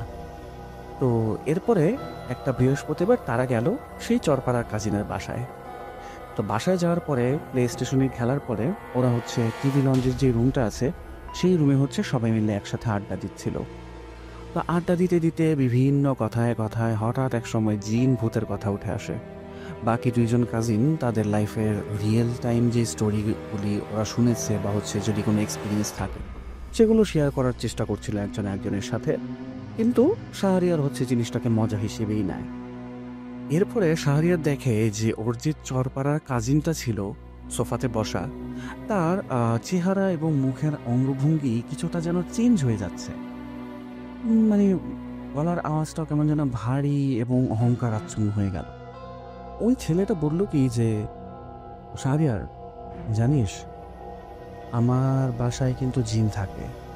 তো শাহরিয়ার মজা করে বলল কি কি জিন থাকে, তাই নাকি, কোথায় দেখি একটু। এরপরে তার কাজিন বলল কি যে, ওই যে দেখ রান্নাঘর দেখা যাচ্ছে, ওই কিচেনের ভেতর থেকে আমাদেরকে কিন্তু ওরা এখন দেখছে। শাহরিয়ার আরেকটু মজা করলো, বলল কি তাই, তাহলে একটা কাজ কর, খুব ক্ষুধা পাইছে তো এখন, একটা কাজ কর, তুই রান্নাঘরে গিয়ে জিনের মাংসের কোরমা বানিয়ে নিয়ে আয়। একবারে সুন্দর মাখন টাখন ঘি টি দিয়ে কোরমা বানাবি, 2টা জিনের কোরমা খাবো। তো এটা শুনে শাহরিয়ার যে আরেকটা কাজিন ছিল সে কি করলো, শাহরিয়ার দিকে কিছুটা তীক্ষ্ণ দৃষ্টি দিয়ে বলল কি যে, মজাটা বেশি হয়ে গেল না? এই কথা বলার পরে সে স্বাভাবিক হয়ে গেল। তো এরকম দিন সেদিনের মতো চলে গেল, আর কিছুই হয়নি। তো শাহরিয়ার ভাবলো যে তার কাজিন হয়তো বা তার সাথে প্র্যাঙ্ক ট্যাঙ্ক কিছু একটা করছে। তো আসলে এই বিষয়গুলোতে খুব বেশি একটা গুরুত্ব আর দেয় নাই। পরের দিন মানে পরের বৃহস্পতিবার যখন আবার তারা সেই চরপাড়ায় একসাথে মিলিত হয়, সেদিন রাত্রেবেলা খেলাধুলা করার পরে তারা হচ্ছে টিভি লঞ্চে বসে বসে আড্ডা দিচ্ছিল। তা আড্ডা দেওয়ার একটা পর্যায়ে এই শাহরিয়ারের কাজিন বলে উঠলো, মানে সেই যে ভারী একটা অহংকারী আওয়াজ আছে, সেই আওয়াজে বলে উঠলো যে, তুই আবার আসছিস সেই বাসা? তো শাহরিয়ার বললো, এই তোর সমস্যা কি, এভাবে কেন কথা বলছিস? তো তার কাজিন বলল কি যে, তোর তো কোনো কিছুতে ভয় লাগে না তাই না, কিছুতেই ভয় লাগে না, তুই না সেদিন যে মজাটা করছিলি ভুলে গেছিস? তো শাহরিয়ার বলল কি, কিসের মজা করছিলাম, কি ভুলে গেছি? তখন শাহরিয়ার কাজিন বলল কি, বেশি বাচ্চামো করতে হবে না, তোর ঠিকই মনে আছে তুই কি মজা করছিলি আমাদের সাথে। তো আমাদের সাথে কথাটা যখন বললো তখন শাহরিয়ার কিছুটা মানে হতভম্বর ভয়ই পেয়ে গেল। সে বলতে লাগলো কি, আমাদের মানে কি, এই তোর সমস্যা কি? তখন শাহরিয়ার কাজিন শাহরিয়ারকে বললো কি যে, তুই তো বিশ্বাস করিস না আমাদেরকে তাই না? শাহরিয়ার বললো কি যে, না বিশ্বাস করি না, তুমি যদি থাকো তাহলে আমাদেরকে দেখাও যে তুমি আসো, বিশ্বাস করাও আমাকে। তো এরপরে শাহরিয়ারের সেই কাজিন কি করলো, রান্নাঘর বা কিচেনের দিকে আঙ্গুলটা সুন্দর করে বাড়িয়ে দিল, আর কিচেন থেকে কিরকম কুকুরের গর্জন করার আওয়াজ ভেসে আসতে থাকলো। তো বাকি 2জন কাজিন যারা ছিল তারা তো কিছুটা ভয়ই পেয়ে গেল। ভয় পেয়ে যাওয়ার পরে ওরা ওই শাহরিয়ার কি করলো, তার কাজিনকে বললো কি, এই সমস্ত ফাইজলিম এখন বন্ধ কর, প্র্যাঙ্ক আর ভালো লাগতেছে না, তোরা চলো ঘুমাবো। শাহরিয়ারের সেই কাজিন তখন আবারও সেই উদ্ধত্তপূর্ণ কণ্ঠে বলল কি, কেন তুই না ভয় পাস না, তাহলে এখন কেন ভয় পাচ্ছিস, আমাদের কেন দেখবি, তুই ভয় পাস কি কারণে? তো এই কথার পরে শাহরিয়ার কি করলো, তার কাজিনের গালে ঠাস করে একটা থাপ্পড় দিল, বললো কি, মজা বহুত হয়েছে আর ভালো লাগতেছে না। তো তার কাজিনের যখন হুঁশ ফেরে তখন সে হচ্ছে শাহরিয়ারকে বলে, তুই এটা কি করলি, তুই আমাকে কেন থাপ্পড় দিলি? তো এই কথা নিয়ে হচ্ছে 2জনের মধ্যে মোটামুটি ভালোই একটা ঝগড়াঝাটিপূর্ণ পরিবেশ তৈরি হয়ে যায়। শাহরিয়ার কাজিন তো কোনোভাবেই মানতে রাজি না যে হচ্ছে সেই ধরনের কথা বলেছে তাকে। ইভেন ওর যে আরেকজন কাজিন আছে তার কথার বার্তার ক্ল্যারিফিকেশনের পরে হচ্ছে শাহরিয়ারের ওই চরপাড়ার কাজিনটা কথাটা মানতে রাজি না যে সে এই ধরনের কোনো কাজ করেছে। তো ঝগড়াটা একসময় হাতাহাতিতে রূপ নেয় এবং বাকি যেই কাজিনটা ছিল মিডলম্যান, সে হচ্ছে ঝগড়াটা বন্ধ করায় কোনো রকমে। সেদিন রাত্রেবেলা তারা ঘুমিয়ে পড়ে। তো ঘুমানোর সময় শাহরিয়ার একটা স্বপ্ন দেখে। স্বপ্নটা এমন ছিল যে তারা 3জন মিলে হচ্ছে সেই টিভি লঞ্চের রুমে আড্ডা দিচ্ছে এবং আড্ডা দেওয়ার সময়টা ছিল ঠিক একটু আগে যেরকমভাবে তারা আড্ডা দিয়েছিল ঠিক একই রকমভাবে তারা আড্ডা দিচ্ছিল। তো এমন সময় কি হলো, শাহরিয়ারের সেই চরপাড়াওয়ালা কাজিনটার মানে চেহারাটা বদলে যেতে শুরু করলো এবং একদম সে দেখতে একটা কুকুরের মতো হয়ে গেল, মানে চোখের নিমেষে সে একটা মানুষ থেকে একটা কুকুর হয়ে গেল। এরপরে কি করলো, শাহরিয়ারকে কামড়ে দেওয়ার জন্য সে হচ্ছে শাহরিয়ারের পেছনে দৌড়তে লাগলো। শাহরিয়ার তো সেখান থেকে উঠে দৌড়ে হচ্ছে বিছানার উপরে চলে আসলো। তো ওখানে একটা টুল ছিল, অনেক উঁচা লম্বা একটা টুল ছিল ড্রেসিং টেবিলের পাশে, ওই টুলে গিয়ে শাহরিয়ার দাঁড়িয়ে গেল, কিন্তু কুকুরটা তার পায়ে কামড় দিতে সক্ষম হয়। তো এরপরে তার যখন সকালবেলা ঘুম ভাঙে এই স্বপ্ন দেখার পরে, সে তার পায়ে ব্যথা অনুভব করে। ডান পায়ে কুকুর কামড় দিয়েছিল স্বপ্নে এবং সে ডান পায়ে ব্যথা অনুভব করে। এরপরে সে তার ডান পায়ের কাপড়টা যখন উপরের দিকে ওঠায় তখন সে দেখে তার পায়ে রক্ত এবং আসলেই কোনো জন্তু জানোয়ারের কামড় হচ্ছে তার পায়ে স্পষ্ট দেখা যাচ্ছে। সে তো মোটামুটি ভালোই ভয় পেয়ে যায়। কিন্তু এই ঘটনাগুলি সে হচ্ছে তার সেই চরপাড়ার কাজিন আর হচ্ছে নয়াপাড়ার কাজিনকে সে বলে না। না বলে কি করে, সে বাসায় ফোন করে বলে কি ওর আম্মুকে বলে যে আম্মু ভাইয়াকে পাঠায় দাও, আমাকে যেন নিয়ে যায়। তো শাহরিয়ারের বড় ভাই এসে শাহরিয়ারকে নিয়ে যাওয়ার পরে রাস্তাতেই শাহরিয়ার তার ভাইকে বলে যে ভাই আমার পায়ে তো মনে হয় কিছু একটা কামড় দিছে। তো শাহরিয়ার ভাই এই কামড়টা দেখে ওকে হাসপাতালে নিয়ে যায় এবং হাসপাতালে ডাক্তার হচ্ছে চিকিৎসা করে, তাকে এই টিটি ইঞ্জেকশন দেওয়া হয় আর বাদ বাকি ওষুধ দেওয়া হয়। এবং ডাক্তার যখন তদন্ত করে দেখে কামড়টা কার, ডাক্তার বলে দেয় ক্লিয়ারলি যে এই কামড়টা আসলে একটা কুকুরের কামড়। তো শাহরিয়ারের বড় ভাই শাহরিয়ারকে জোর করতে থাকে যেটা কীভাবে হইল আমাকে বলো, তুমি তো আমাকে রিক্সাও কিছু বললা না, তুমি তো ডাক্তারের কাছে গিয়েও কিছু বললা না। তখন সে কী করলো, সত্যি কাহিনীটা বললো না। কেন বললো না সে? কারণ ও ভাবতো কি যদি আমি সত্যি ঘটনাটা বলি তাহলে সেই কাজিনের বাসায় যাওয়াটা আমার বন্ধ হয়ে যাবে, তো আর আমি প্লে স্টেশনে খেলতেও পারবো না। তো এই লোভে সে একটা মিথ্যা কথা বলে যে আমি গলিতে ক্রিকেট খেলছিলাম, তো ক্রিকেট খেলার সময় একটা কুকুর আমাকে তাড়া করে এবং সেই আমার পায়ে কামড় দেয়। তারপরে তারা বাসায় চলে আসে। এর পরে হচ্ছে মোটামুটি ভালো টাইম কেটে যায়। তার ওই কাজিনের সাথে তার আর মানে কখনোই বনিবনা হয় না ঠিক মতো। কিন্তু শাহরিয়ার ভাবে কি যে যদি সত্যি কথা বলতাম তাহলে তো বাসা থেকে আর এখানে আসতে দিত না, আর কাজিনের সাথে আমার যেরকম সম্পর্কই হোক কিছুদিন পরে এমনিই ঠিক হয়ে যাবে। কিন্তু তারপরে মোটামুটি 5-6 মাসের মধ্যে তাদের কোনো বনিবনা হয় নাই। এরপরে একদিন তার যে নয়াপাড়ার কাজিন ছিল সে হচ্ছে শাহরিয়ারকে তার বাসায় কল দিয়ে ইনভাইট করে। তো বিকেলের দিকে শাহরিয়ার সেখানে যায়, তো গিয়ে দেখে যে সেই চরপাড়ার কাজিনটাও সেই একই জায়গায় উপস্থিত, ছাদে হাঁটাহাঁটি করছে। তো দুইজনকে দেখে কোনো কথা না বলে জাস্ট তারা একজনের সাথে কোলাকুলি করে এবং যত ধরনের হিংসা বিদ্বেষ যাই ছিল সব ভুলে তারা কোলাকুলি করে। এরপরে সেই চরপাড়ার কাজিনটা শাহরিয়ারকে দাওয়াত দেয় যে তোমরা আগামী বৃহস্পতিবার আমার বাসায় আবার আসো। ঠিক আছে, এবার শাহরিয়ার চিন্তা করলো কি যাক ভালো হয়েছে, আমাদের মধ্যে সব ঝগড়া বিবাদগুলো মিটে গেছে। তো যেই কথা হলো সেই কাজই হলো। এরপরে বৃহস্পতিবারে তারা উপস্থিত হলো সেই চরপাড়ার কাজিনের বাসায়। রাত্রেবেলা খুব খেলাধুলা হলো এবং এতদিনের অনেক বড় একটা টাইমে তাদের মানে ডিস্টেন্সের পরে অনেক লম্বা আড্ডা। তেমন আড্ডা দিচ্ছে তারা, হঠাৎ করে শাহরিয়ারের মনে হলো কি যে ওদের কথার সাথে যে ওরা যে হাসাহাসিটা করছে সেই হাসাহাসির সাথে অন্য কেউ হাসাহাসি করছে। তাদের গলায় শাহরিয়ার স্পষ্ট শুনতে পাচ্ছে। তখন শাহরিয়ার তার বাকি 2 কাজিনকে বলে যে তোমরা একটু থামো। ওরা থামার পরে শাহরিয়ার বলল কি যে তোমরা কি অন্য কারো গলার আওয়াজ শুনতে পাচ্ছ? বাকি 2জন কাজিন না বললো, মানে মাথা নাড়িয়ে বললো যে না আমরা আসলে কারো আওয়াজ শুনতে পাচ্ছি না, তুমি কিসের কথা বলছো? তো শাহরিয়ার তখন আর কিছু চিন্তা করে না, চিন্তা করতে থাকে কি যে আমি তো স্পষ্ট শুনলাম, তো এই আওয়াজগুলো কোত্থেকে আসলো? এরপরে সে ভাবলো হয়তো বা আমার মনের ভুল হতে পারে, it's not a big deal, ব্যাপার না। তো তারা আবার হচ্ছে তখন আড্ডায় মনোযোগ দিল। এরপরে শাহরিয়ার ওয়াশরুমে গেল ওদেরকে রেখে। ওয়াশরুম থেকে ফিরে এসে দেখে কি যে দুজন একইভাবে আবার আড্ডায় দিচ্ছে, মজা করছে, কথা বলছে। এমন টাইমে ডাইনিং রুম থেকে কাটলারির সেট পড়ে যাওয়ার একটা আওয়াজ হয়। তা আওয়াজ শুনে তারা সবাই সেই ডাইনিং রুমের দিকে যায়। ডাইনিং রুমটা ছিল টোটালি অন্ধকার একটা রুম। তো যাওয়ার পরে চিন্তা করে কি যে কাটলারির সেট কীভাবে পড়ে গেল। ওরা গিয়ে হচ্ছে দেখে কি যে রুমের যে সাইড একটুখানি আলো দেখা যাচ্ছে ওখানে দেখা যাচ্ছে কি চামচ ছুরি এগুলি হচ্ছে আলাদা আলাদা সাইডে হয়ে একটা জায়গা থেকে দূরে দূরে পড়ে আছে বিচ্ছিন্ন হয়ে। তো যখন ওই অন্ধকার রুমের ভেতরে তারা প্রবেশ করে দেখার জন্য, তখন শাহরিয়ারের সেই চরপাড়ার কাজিনটা তার পেছন থেকে বলে তুই আবার আসছিস এই জায়গায়? আবার কেন আসছিস? তোর তো কোনো ভয় ডর নেই দেখা যায়, তাই না? তুই তো কোনো কিছুতেই ভয় পাস না, নাকি সেদিন তোর সাথে যেটা হয়েছিল সেটা তুই ভুলে গেছিস? আবার কি কারণে আসছিস তুই এখানে? তুই না আমাদেরকে নিয়ে মজা নিছিলি? এখান থেকে চলে যা। তো শাহরিয়ার কি করে কোনো কিছু বলে না। তো রুম থেকে বেরিয়ে আসার পরে আলোতে আসার পরে সে তার কাজিনকে বলে কি এই তোর সমস্যাটা কি আসলে বলতো? বাসায় তুই নিজেই ইনভাইট করবি, আবার ইনভাইট করার পরে এই সমস্ত প্র্যাঙ্ক করবি, বিরক্ত করবি। তুই যদি আরেকটু বিরক্ত করিস আমি কিন্তু তাহলে খালাকে ডাক দিয়ে হচ্ছে সব কিছু জানাই দিব। তখন শাহরিয়ারের সেই কাজিন খুবই অহংকারী সুরে বলে কি তোর যাকে মন চায় তুই তাকে জানা, আমরা কারো বাপকেও ডরাই না, জানা দেখি কি করতে পারিস তুই। তো শাহরিয়ার পরে বলে কি যে তুই তো খুব জিন হয়ে ঘুরে বেড়াস ঘরের ভিতরে, তাই না? তুই যদি সত্যি জিন হয়ে থাকিস তাহলে বল, প্রমাণ দে যে তুই জিন। শাহরিয়ার বলে কি আচ্ছা ঠিক আছে যা, আমি 1 থেকে 5 পর্যন্ত গুনবো, ঘরের লাইটটা বন্ধ করে দিবি, পারবি? তখন শাহরিয়ারের সেই চরপাড়ার কাজিন মুখে একটা মুচকি হাসি দিল, শয়তানি একটা হাসি। হাসি দিয়ে সে কি করলো, সোফাতে বসে পড়লো।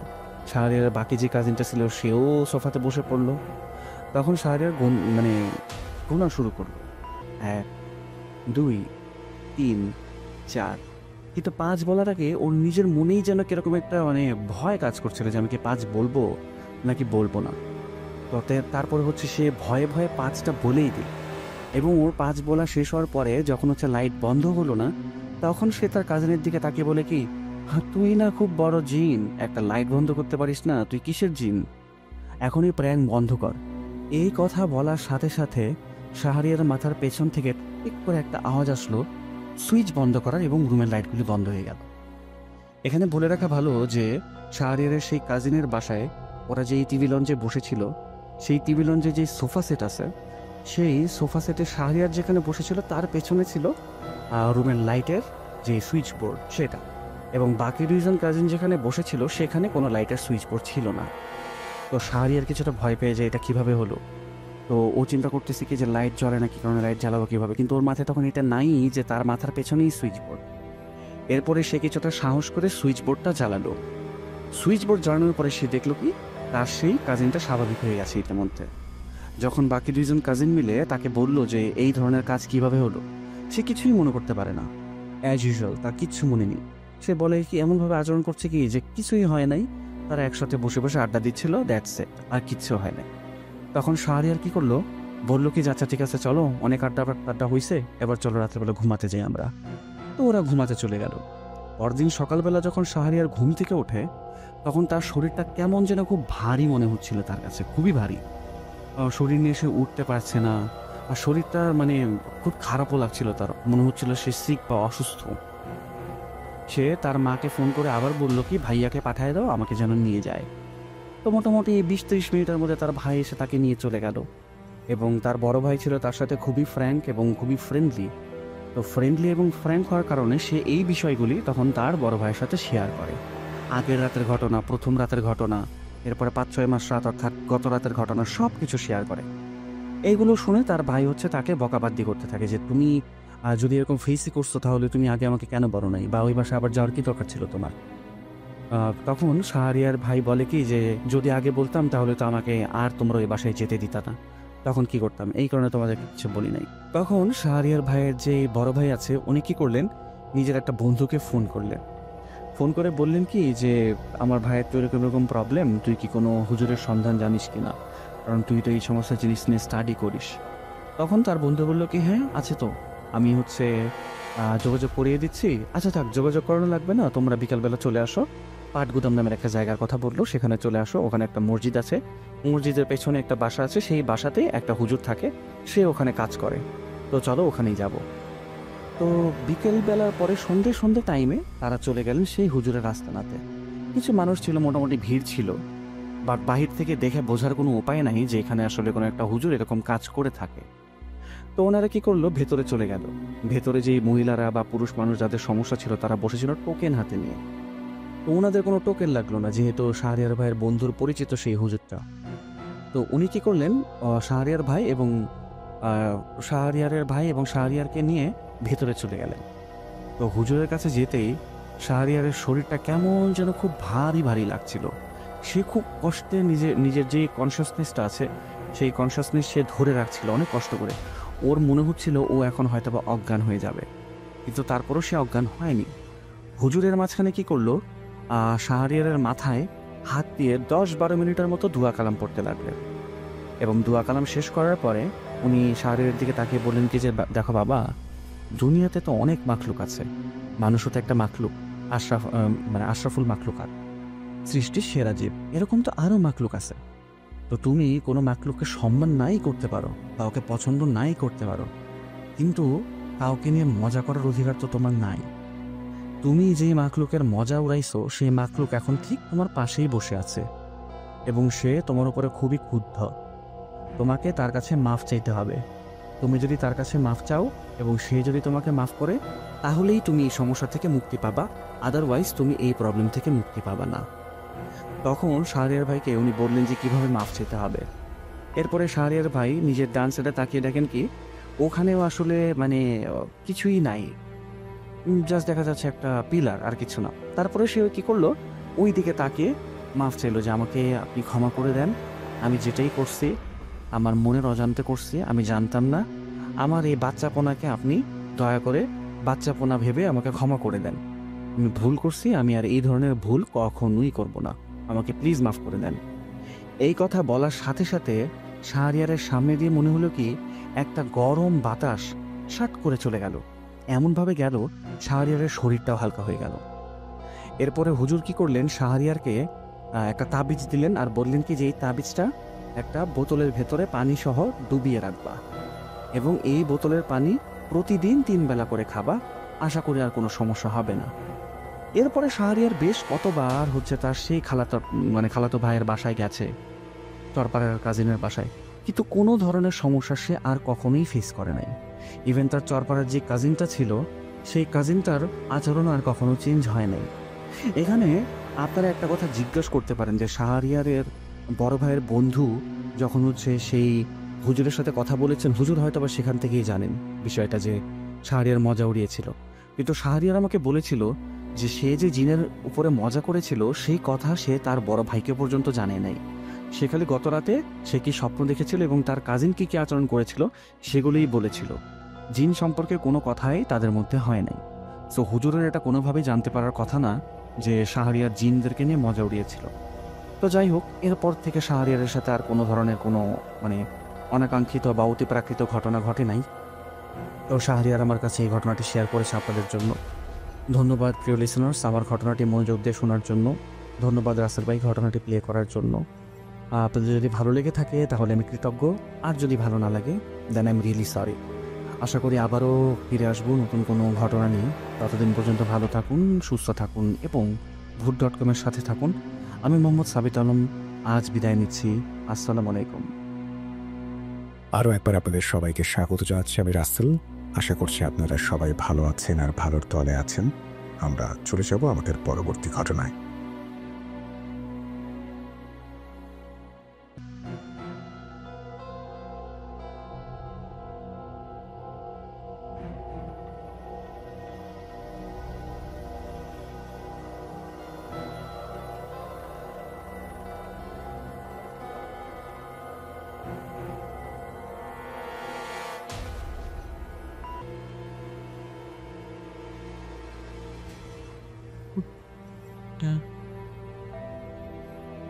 Barayın pituli. Roots. Papi yasi.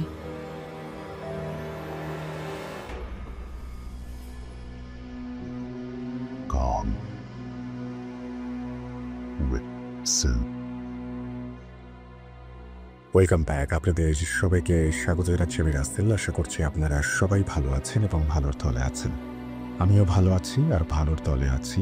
কোনো কথা না বাড়িয়ে আমরা চলে যাব আমাদের পরবর্তী ঘটনায়। চলুন শুরু করা যাক। আসসালামু আলাইকুম রাসেল ভাই, আশা করি ভালো আছেন। আমার নাম সাকিব, বাড়ি বাংলাদেশের দক্ষিণ অঞ্চলের শেষ প্রান্তে, বরগুনা জেলার পাথরঘাটা থানার ছোট একটি গ্রামে। ঠিক করে গুছিয়ে লিখতে পারি না, তাই আগে থেকে 5টা অডিও ক্লিপ পাঠিয়েছিলাম।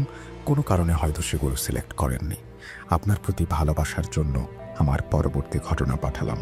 দেখুন, আপনারা যেটা ঘটনা পাঠান সঙ্গে সঙ্গে ভেবে বসবেন না যে আপনাদের অডিও ক্লিপ বা লেখা সিলেক্টেড হয়নি।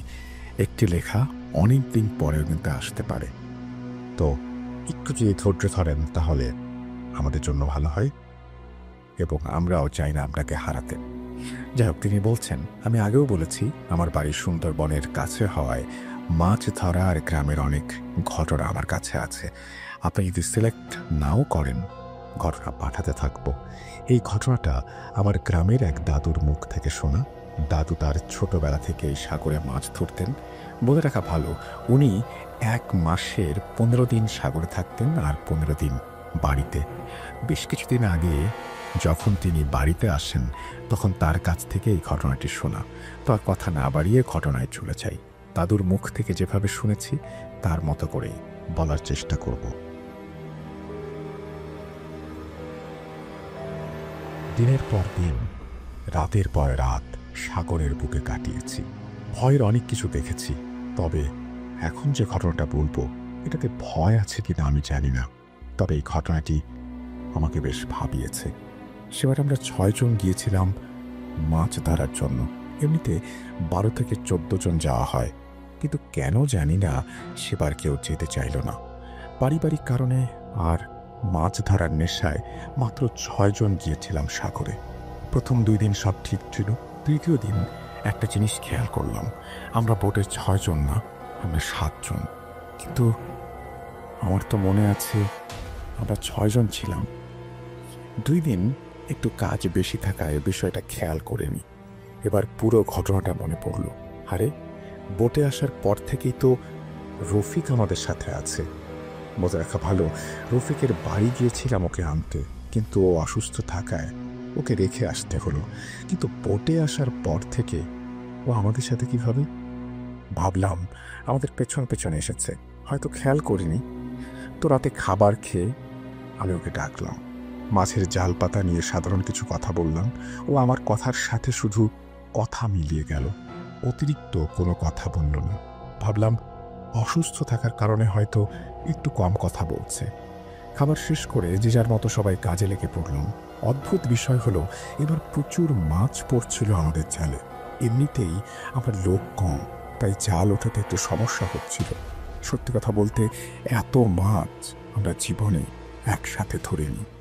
দেখতে দেখতে বেশ কিছুদিন কেটে গেল। প্রচুর মাছ ধরতে পারায় এবার আমরা সবাই বেশ খুশি ছিলাম। কাল সকালেই বাড়ির দিকে রওনা দেব, তাই তাড়াতাড়ি আমরা খাওয়া দাওয়া শেষ করলাম। সেদিন রাতে মাছগুলো চেক করে মাছের বাক্সগুলো ঠিক করে রাখলাম। সকাল হলো, আমরা বোট নিয়ে তীরে চলে আসলাম। যখন মাছের বাক্সগুলো নামাতে যাব, তখন আমাদের কাছে মনে হলো বাক্সগুলো অনেকটাই হালকা। আমার সাথের এক ভাইকে বললাম বিষয়টা, সেও বলল তার কাছেও ব্যাপারটা ঠিক মনে হচ্ছে না। তাই বাধ্য হয়ে বাক্স খুললাম। খুলে যা দেখলাম তাতে আমাদের কারো মুখে কিছু বলার ভাষা রইল না। প্রতিটি বাক্সের ভেতরে মাছের শুধু কাটা ভর্তি, এক টুকরো মাছের কোনো চিহ্ন নেই। দেখে মনে হচ্ছিল খুব যত্ন সহকারে কেউ ধীরে সুস্থে মাছগুলোকে খেয়েছে। কিন্তু এই গভীর সাগরে এমন কাজ কে করবে? আর যদি কোনো প্রাণী এই কাজ করে থাকে, তাহলে বাক্স না খুলে কিভাবে খাবে? আমার স্পষ্ট মনে আছে গতকাল রাতেও মাছগুলো সব ঠিক ছিল। আমি নিজের অজান্তেই রফিককে ডাক দিলাম, কিন্তু কই রফিক? আমরা তো এখানে 6 জন। আমি সবাইকে জিজ্ঞেস করলাম রফিক কই? ওরা বলল, ভাই আপনি রফিককে কোথায় পেলেন? আপনি তো নিজেই তাকে ডাকতে গিয়েছিলেন, দেখলেনই তো ও আসলো না। আমি হিসাব মেলাতে পারলাম না, কাউকে কিছু বললাম না, বাড়ি চলে আসলাম। পুরো যাত্রাটা লোকসান হলো সবার। সেদিন রাতে প্রচুর জ্বর আসলো আমার। ছোট থেকে ভয়ের অনেক জিনিস দেখেছি, কিন্তু কখনো অসুস্থ হয়নি। এবার ভয় না পেয়েও শরীরটা খারাপ হয়ে পড়ল। পরের দিন ডাক্তার দেখিয়েছিলাম। ডাক্তার বলল আবহাওয়া পরিবর্তনের কারণে এমনটি হয়েছে। কিছু ওষুধ দিল। 3-4 দিনের ভেতর সুস্থ হয়ে গেলাম। কিন্তু সেদিনের ঘটনাটা আজও ভুলতে পারেনি। তারপর আমাকে বলা হলো, বুঝলি নাতি, ঘটনা শুনলে এরকম কয়েকশো ঘটনা বলতে পারবো, কিন্তু যার সাথে এগুলো ঘটে সে শুধু বুঝে ভয় কাকে বলে। বাড়ি যাই, পরে আবার কথা হবে এই বিষয় নিয়ে। তো দাদু এই কথা বলে তার ঘটনা শেষ করে বাড়ির দিকে রওনা দিলেন। ঠিক করে গুছিয়ে লিখতে পারলাম কিনা জানি না। ভালো থাকবেন সবাই। ভূত.com দীর্ঘজীবী হোক।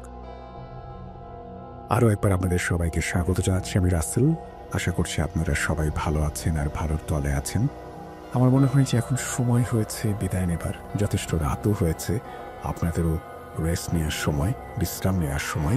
আজকের মতো এখানেই বিদায় নিচ্ছি। কথা হবে আবারও। সেই পর্যন্ত সবাই ভালো থাকুন, সুস্থ থাকুন। মোস্ট ইম্পর্টেন্টলি ভূত.com-এর সাথে থাকুন। আর জানেন নিশ্চয়ই প্রতিদিনই কিছু না কিছু থাকে ভূত.com-এ আপনার জন্য। তাই সাবস্ক্রাইব করুন এবং বেল আইকনটি ক্লিক করুন। আল্লাহ হাফেজ।